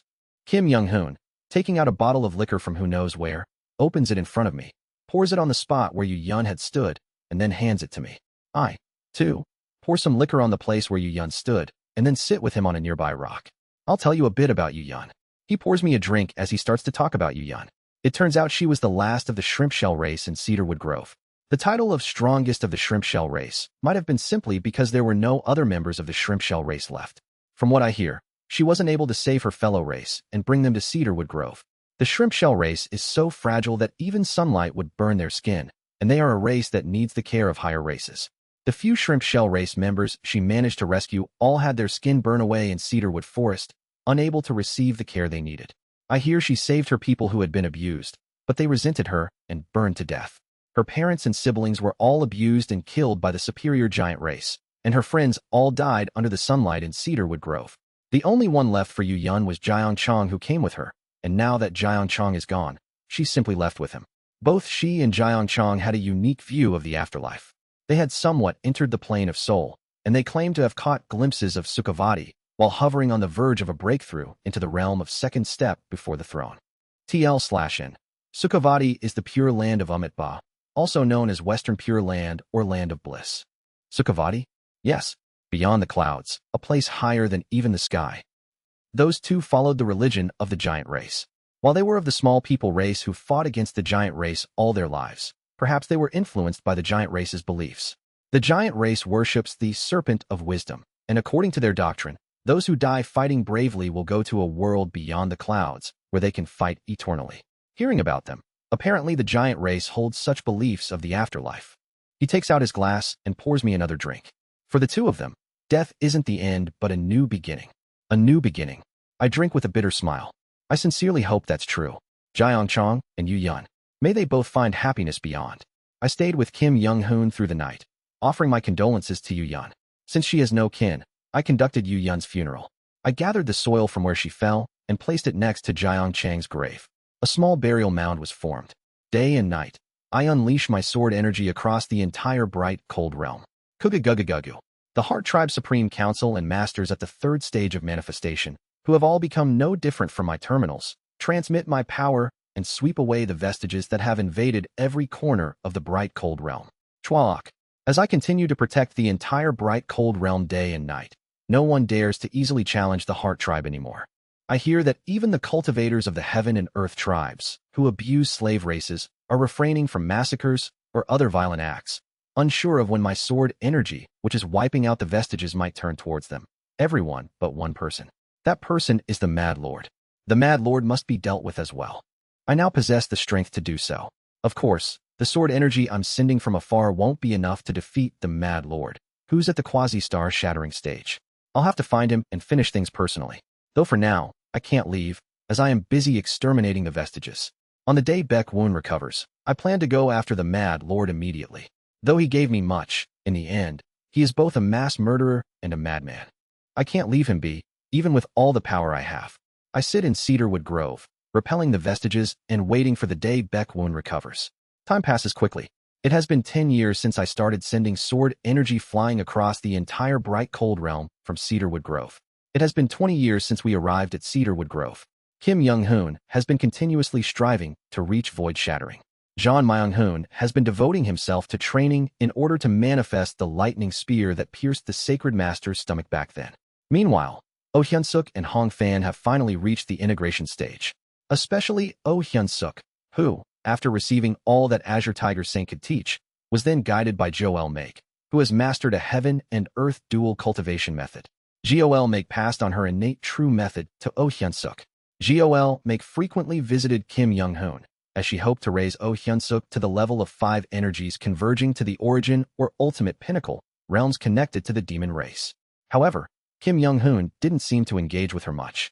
In any case, thanks to her, Oh Hyun-suk has recently been diligently practicing the bone armor treasured origin art. Kim Yun hasn't left the workshop lately, staying inside with Book Hyunghwa. On the days she occasionally comes out, it's usually for walks with Book Hyunghwa. Book Hyunghwa's condition has visibly worsened with each passing day. Her eyes have become clouded, and it's clear that her senses are gradually fading. Yet, even after 10 years, we haven't found any way to deal with the curse of the extraordinary pattern law talent. And, during these circumstances, I meet Ryo Hwa, who has come to find me. Please teach me a move, esteemed one. Have you lost your mind? I glance at her as I continue to unleash sword energy from the tallest cedar tree in Cedarwood Grove, where I am standing that day. Ryo smiles faintly and shakes her head. I've left the position of vice leader to Jehu. You can rest easy. That's not the problem. What is the problem then? She smiles faintly again and spreads her arms wide. One can't move forward unless they risk something precious. That's the way of this world. It's been 20 years since we arrived at Cedarwood Grove. Facing Vice Leader Ryo's earnest fighting will, I let out a deep sigh. Let's have a match. You could die. Do you still not understand? Even after sending off Jiang Chong and Yu Yun, those two senior disciples. Her eyes are ablaze. Do you think one can reach this realm while remaining sane? The Heart Tribe is nothing but a group of lunatics. One can't rise to this realm with a sane mind. Aside from Sir Young Hoon, everyone I've seen has been out of their mind. TSTSTSTSTSTSTS. A cold chills begins to emanate from her body. Aren't you the same, esteemed one CO? We are all madmen, and we even have a reason to die. Isn't that right? At her fierce declaration, I let out a low hum. Many cultivators of the heaven and earth tribes view us as madmen who throw away our lives like moths chasing a higher realm, or as lunatics who take the lives of others. But that's wrong. Woo-woo. A chill flows from her shriveled body, seeping into my bones. Jiang Chong sacrificed himself for everyone, and Yu Yun threw away her life because she had no one left. From the moment we climbed to this realm, it means each of us found a reason to throw away our lives. Kugwang. As she stomps her foot, the ground around her sinks deeply. I look at her for a moment before speaking. In the past, I once took under my care those who had abandoned life and were consumed by revenge, those who sought to die, as those dear to me. Is that so? Even though I could do nothing for their thirst for revenge, how many times did I tell them to live? Somehow, I did manage to save them, but later, when I myself was burning with revenge after losing my beloved, I realized that sometimes, even if it means throwing away your life, you must quench that desire. You've come to your own understanding. In a way, yes. But, ever since I came to the Heart Tribe territory, I've been thinking. I meet Ryo's eyes and ask, does staking everything, grinding away your life to pursue the higher, really have meaning? I look at her with bitter eyes. And, if I end up killing you, how will those left behind feel? Jiang Chong, it was for those left behind. Yu Yun, it was because there was no one left behind. They burned their lives away like that. But there's something they misunderstood. Aren't I, the one who killed them, the one they left behind? In the end, we shared hearts in the last moments, and they became deeply etched within mine. And those who deeply etched into my heart are now dead. Because of me. Can't we just have a spar, or perhaps exchange enlightenment through words? Is it not possible to have a sparring match with some room for leisure instead of an all-out death match? At my words, she hesitates for a moment, then smiles. I haven't had many encounters with you, esteemed one. This is only our third meeting. The first was when you arrived at Cedarwood Grove and awoke. The second was after you emerged from seclusion. And the third is now. That's right. Let me tell you a secret that even our master didn't notice until I told him. This is a secret that other than our master, only esteemed one CO. No, only junior brother will know. Her next words leave me stunned. The natural lifespan of us flower plant race is only 3 months. Even if we raise our cultivation, 10 years is the limit. Only by consuming a large amount of spiritual elixirs can we barely live for about 12 years. What? Allow me to introduce myself again, junior brother. It's a pleasure to meet you. My name is Ryo. I was born just 9 years ago. I stare at her in disbelief. What on earth is she saying? 9 years ago? A lifespan of 3 months? Then, so, the first, second, and third Ryo, they were all different people? In a way, yes. Shall I explain the origin of our flower plant race? She begins her explanation. Our flower plant race is not exactly a slave race. We are simply flowers in a flower field, enhanced by spells to be gifted by Heaven Tribe cultivators to their beloved. Through spells, we bloom into the most beautiful flowers for 3 months before we die. I look at her hair. A very beautiful flower is blooming on her head. Among those flowers, we are the ones whose spirituality has been stimulated by spells, gaining sentience. Our lives are very short, so when it's time to die, we find another suitable plant and pass on our memories, spirituality, and life before we die. All of those beings are collectively called the flower plant race, and one of those beings is Ryo. I gaze at Ryo for a moment. The story is somewhat familiar. Tainted soul filling the heavens. All those Ryowas are the same individual? No. I felt a slight sense of unease and asked, but she denied it so clearly. On the contrary, because we are the ones who pass on our memories and life, we know. We are all different beings. However, I find her words puzzling. How can that be? Doesn't memory prove one's existence? Memory proving existence. Many people think that way. But that's not true. If information defines the self, then wouldn't all the disciples in the same sect be considered the same person? That's not the case. Exactly. I do have the memories passed down from the first Ryo, but I also have my own memories from when I was just an ordinary flower. And I also clearly remember being infused with the memories of the previous Ryo. Of course, I've received so many memories from the previous Ryo that my original sense of identity has become a bit faint, but I am still me. As I ponder deeply, I ask her a question. Then, with memories that aren't even your own, you rose in just 9 years to seated detachment, entering hope. In other words, reached the first step before the throne? Hee, it's one of the enlightenments of the first Ryo. Everyone's heart is shaped by mutual influence. If I listen to what someone says and accept it, it eventually becomes mine in the end. I accepted the memories of the previous Ryo as my own. As I listen to her words, I begin to feel strange. Wait. So if the existence of Ryo continues to be passed on, are you saying you'll fight me before that existence is carried on? It sounds like you intend to sever the will of Ryo. But she smiles faintly instead. No, it's quite the opposite. TSTSTSTSTSTSTS. The cold aura emanating from her scatters white clouds around. The existence of Ryo. I wish to continue it with you, esteemed one. That is why I am challenging you now. What? I am dumbfounded, my mouth hanging open. If Seo Huil or Yuk Rin had said something like this, I would have probably killed them on the spot. The transmission of memories is, in a sense, a type of tainted soul filling the heavens. It's no different than boldly declaring she wants to cast tainted soul filling the heavens on me right in front of me. I think for a moment and then look at her. Can't you just tell me more about the life of Ryo? Do you know, esteemed one? About what? That in any case, this world will end in 10,000 years. It seems she knows something about the end. The only possibility of having even the slightest chance of overcoming the end lies, at the very least, in someone at the realm of an esteemed one. And countless Ryo have judged that it would take at least 60,000 years to reach the next realm. Therefore, I make this request. So with a solemn expression, Ryo holds out an ice spear toward me. Please accept, Ryo. I gaze at her for a moment. If I accept that, will I not just become you in the end? No, I swear on the pride of Ryo. It will simply be accepting a deeper understanding of the existence known as me. I pull out the colorless glass sword. However, I do not aim it at her, but let it hang down. I too don't enjoy killing people. Quack. Clutching my chest tightly, I mutter through gritted teeth as if spitting out the words. I am not a madman steeped in slaughter. Every time I kill someone, my sword, bit by bit, gets a little heavier. I glare at Ryo, not killing some random enemy unrelated to me, but the very act of killing someone close to me with my own hands. It's an unbearable torment for me. Growling, I snap at her. Why should I suffer by killing you? Tell me. And then, she smiles faintly. If you don't want to kill, you don't have to. What? In fact, our master killed 7 of his disciples. But after that, he didn't kill again. The next moment, watching, an overwhelming chill crashes down toward me. Because, by then, the gap between us and our master had widened so much that even if we all attacked him together, he could suppress us without killing. What? From that point on, we gave up. But you, esteemed one, are different. You are still inexperienced.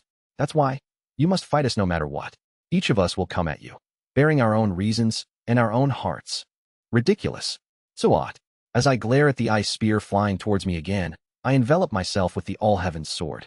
Through the sword's ability to shift planes, my physical body rises to the plane of soul. Shururu. The ice spear passes right through my body. I will not fight. You will have to fight. I widen my eyes at her sudden transformation.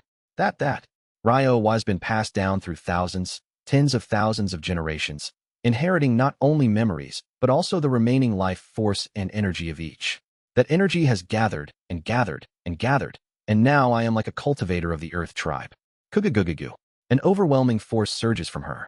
The form of the energy is merely at the chi gathering stage.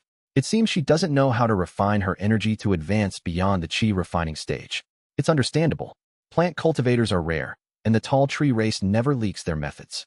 However, despite the form being at the chi gathering stage, the sheer quantity of energy is quasi-4-axis stage. Dumbfounded by the immense energy, I take a defensive stance as she rushes towards me. Embracing both the earth, D, and the heart, Xing. I am a land and will dual cultivation, Li Songxiu, practitioner. You cannot win while holding back. The overwhelming energy distorts the space around us.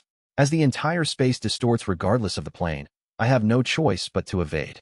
Quadudaduk. I have no choice but to start exchanging blows with her. Unlike Jiang Chong or Yu Yun, who would settle things with a single decisive strike, She battles with a certain degree of finesse. Flower Soul 1. Her intent resonates in the plane of soul. Her entering heavens known as Flower Soul exudes a coldness that chills even the soul. Endless cold window, Wu Chung Han Chong. As her flower soul emerges, a tremendous cold envelopes me. This cold, the moment I feel it, I realize the nature of the cold. Loneliness. Ice spears fly toward me from all directions. I scatter the all heavens soared around, deflecting the spears of ice. But the moment I deflect them, I realize that a coldness remains in my heart. No matter how much I push away or parry, the moment I come into contact with her attacks, it leaves behind a coldness that cannot be erased. The true nature of the coldness is loneliness and longing. Chua. Her blue intent materializes as ice, beginning to cover heaven and earth. I slash her body. Chweraruk. Her body regenerates. The side where I cut feels even colder. Why are you lonely? Snow flutters about.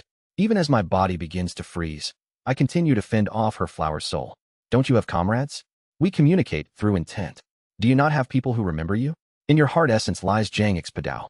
Does it not remember all of the Ryowas? She smiles as she spreads even more coldness around her. Didn't I say that existence is not proven by memory? Do you know what proves existence? Chwaok. The more I face her, the more I feel my soul freezing as I gaze at Ryowa. Proof of existence is decided by whom you are loved by. It is decided by the heart of those who gave it. All Ryowas are born receiving immense love from the previous Ryowa. Therefore, it doesn't matter to me if I don't live as myself, but as Ryowa. However, I can only pass on Ryowa's story, this heart, to the next Ryowa. Tung, tung, tung. She spins in place 3 times, extending both palms toward me. Her attack becomes a cold wave that drives me back. Others pass on their hearts by taking disciples. But for me, there's no one to pass on my heart to, except the next Ryowa. Not just for me, but for all Ryowas. That's why Ryowa wishes to pass this heart to someone else. But in the end, I realize that the only one capable of receiving all of my heart and passing it on to others is at least an esteemed one at second step before the throne. Her eyes seem to burn with coldness. So, what you're saying is, you want to turn your story into a martial art and pass it down. So everyone will remember Ryowa? That's right. Foolish. In the end, won't that be the end of Ryowa? If it's passed on to you, and through the esteemed one's hands, Ryowa's story is loved by all, then that alone is enough. She becomes winter. She becomes a winter where flowers can never bloom and envelopes me entirely. To defeat her, I must cut down winter itself. Can I avoid cutting? Can I suppress her without cutting her down? I summon my domain. I unleash curses, spells, and every divine power I possess. Werururu. But I realize, the winter before me is growing larger. She is burning all her energy. She no longer cares that her body is breaking apart as she rushes toward me. I must cut. Without killing her, suppression is impossible. Even though I've reached the second step before the throne, I despair at the realization that I cannot suppress her without killing her. Even now, my power is so lacking. Having burned all her life force, for an instant, she rises to the plane of soul, albeit through an expedient method. I see. Since she rose to the plane of soul for an instant, it's impossible to adjust the level of force to avoid cutting her. Grinding my teeth, I prepare the most fitting single strike for her final moment. Severing mountain swordsmanship. 25th move. Sea of righteousness and mountain of grace. The sword infused with my everything and my very soul pours out towards her winter from the plane of soul. A sword of starlight clashes with a winter bloomed from flowers. Chua. The starlight sword, carrying the canvas of myriad forms and connections, pierces through the flower-born winter. My sword pierces Ryowa, but at the same time, a coldness remains on the blade and on the canvas of myriad forms and connections. I look behind me after piercing through her with the sea of righteousness and mountain of grace. TSTSTSTSTSTS. What follows the winter is an incredibly beautiful spring. Flower Soul. That is the name of the moment when Ryowa's accumulated heart is passed on to the next Ryowa, following the winter. Sherararik. Her story enters my heart. From the first Ryowa to the present Ryowa, all Ryowas were beings who wanted to give love. However, the average flower plant race dies after only a few months of life, and even their survival rate is not high, making their lifespan short. For this reason, there were no members of the flower plant race who could truly converse with her from Ryowa's position. Even other members of the Heart tribe couldn't understand her. The will of the Ryowas, who lived for 10 years before being passed down to the next, was not something that could be easily understood by anyone. She wanted to take a disciple, even if they weren't a plant. Through a disciple, she wanted to pass down the will, emotions, and love that had been carried on since the first Ryowa. She even tried kidnapping members of the tall tree race and teaching them. But the tall tree race are fools whose heads are filled only with pollination and sacred Master Baekwon. They couldn't even understand her teachings. She couldn't love anyone. It was impossible to convey through speech. Was it said truth cannot be established through words? Windu. How could she possibly convey this heart, passed down from the first Ryo, through mere words? Perhaps Jang X's fighting spirit could have made it possible. If it were Jang X's fighting spirit, at the second step before the throne, he could have received and taught this heart. For this reason, Ryo had also challenged Jang X. But Jang X subdued her without injuring her and refused her offer. He said it's because the entire heart tribe is riding on his shoulders. He rejected her request, saying that if his mind became unstable from receiving Ryo's memories, he wouldn't be able to protect the heart tribe. She had no choice but to kneel. Thus, she was lonely. Because her heart, the heart, inherited from the first Ryo, the heart that wanted to pass love to someone. She knew she could never pass it on to anyone other than the next Ryo. So she waited and waited. And after endlessly passing on Ryo, one day, hope appeared before her. Are you satisfied? I ask Ryo, who is dissolving into the snow, turning into powder. She smiles. Thank you. The existence known as Ryo is now over. However, her will. I will be able to transform it into martial arts and carry it forward. This generation's Ryo has given me her memories and her life. With this, Ryo has come to an end. However, within me, she will be reborn in the name of martial arts. And one day, she will be passed down again within the person who inherits this martial art. I watch Ryo's final moments. Embracing her loneliness, I awaken the divine power of cold. This is my third divine power. Warurk. Her flower soul burns fiercely within me. At the same time, I flinch. Purple soul filling the heavens. The formula for purple soul filling the heavens suddenly begins to rampage. Kugugugugugu. A purple mist surges towards the memories of all the Ryo within the flower soul. I try to control it, but the flower soul, like a fish meeting water, leaps towards purple soul filling the heavens and is absorbed into it. It's as if they have always been one, naturally coming together. Purple soul filling the heavens begins to change. This is the purple mist of purple soul filling the heavens begins to shine brilliantly. At the same time, I realize that the formula inside purple soul filling the heavens is transforming. It's a formula concerning Ryo's life. Simultaneously, I realize that purple soul filling the heavens, which I had never fully controlled, is now completely melding with me. So this is purple soul filling the heavens. I let out a hollow laugh as I feel the true nature of purple soul filling the heavens. From the beginning, purple soul filling the heavens was never something I could master just by learning it. Purple soul filling the heavens is a secret art completed through inheritance. Just as the nature of heart language and purple soul filling the heavens are similar, purple soul filling the heavens is a secret art meant to be passed on to someone. It's not about evolution. It isn't a secret art for evolution, but something that someone in the past had created to convey their heart to someone in the distant future.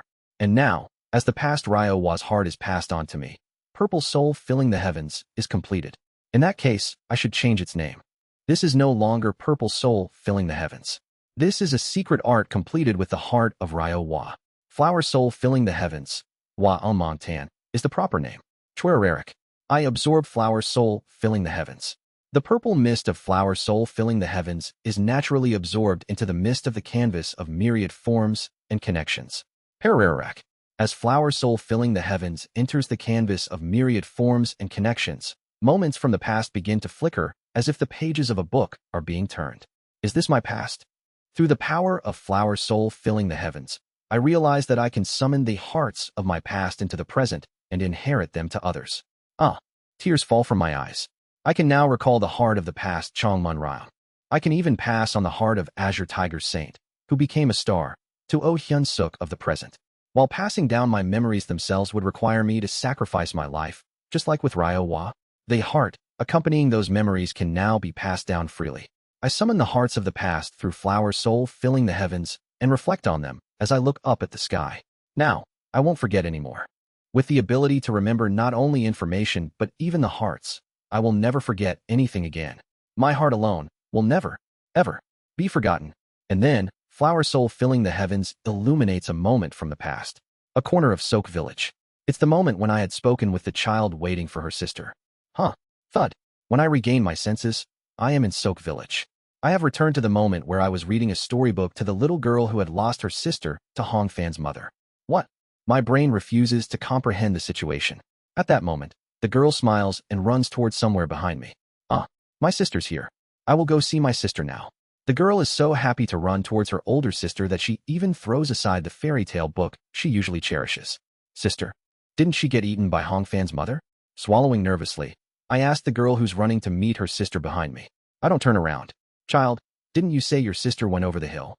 In response to my question, the girl shouts back, as if I asked something weird. What are you talking about, mister? I told you, my sister just went to work for a while at the big house down the mountain. Something is wrong. Through flower soul filling the heavens, I clearly remember. The girl's sister had gone to the place where Hongfan's mother lived and died there. Gulp. I observe my inner body. My domain is still the same. In other words, this isn't some illusion of an arduous journey brought on by a mental illness. I've been pulled into the past. It seems the traveler must have had a dream. The sister says to the girl, go home and play for now. Okay, sister. I feel her approaching me. Sweat starts to form on my forehead. Now, I remember. I had forgotten about her existence in the next cycle. From behind me, she speaks. Could you please pick up the book?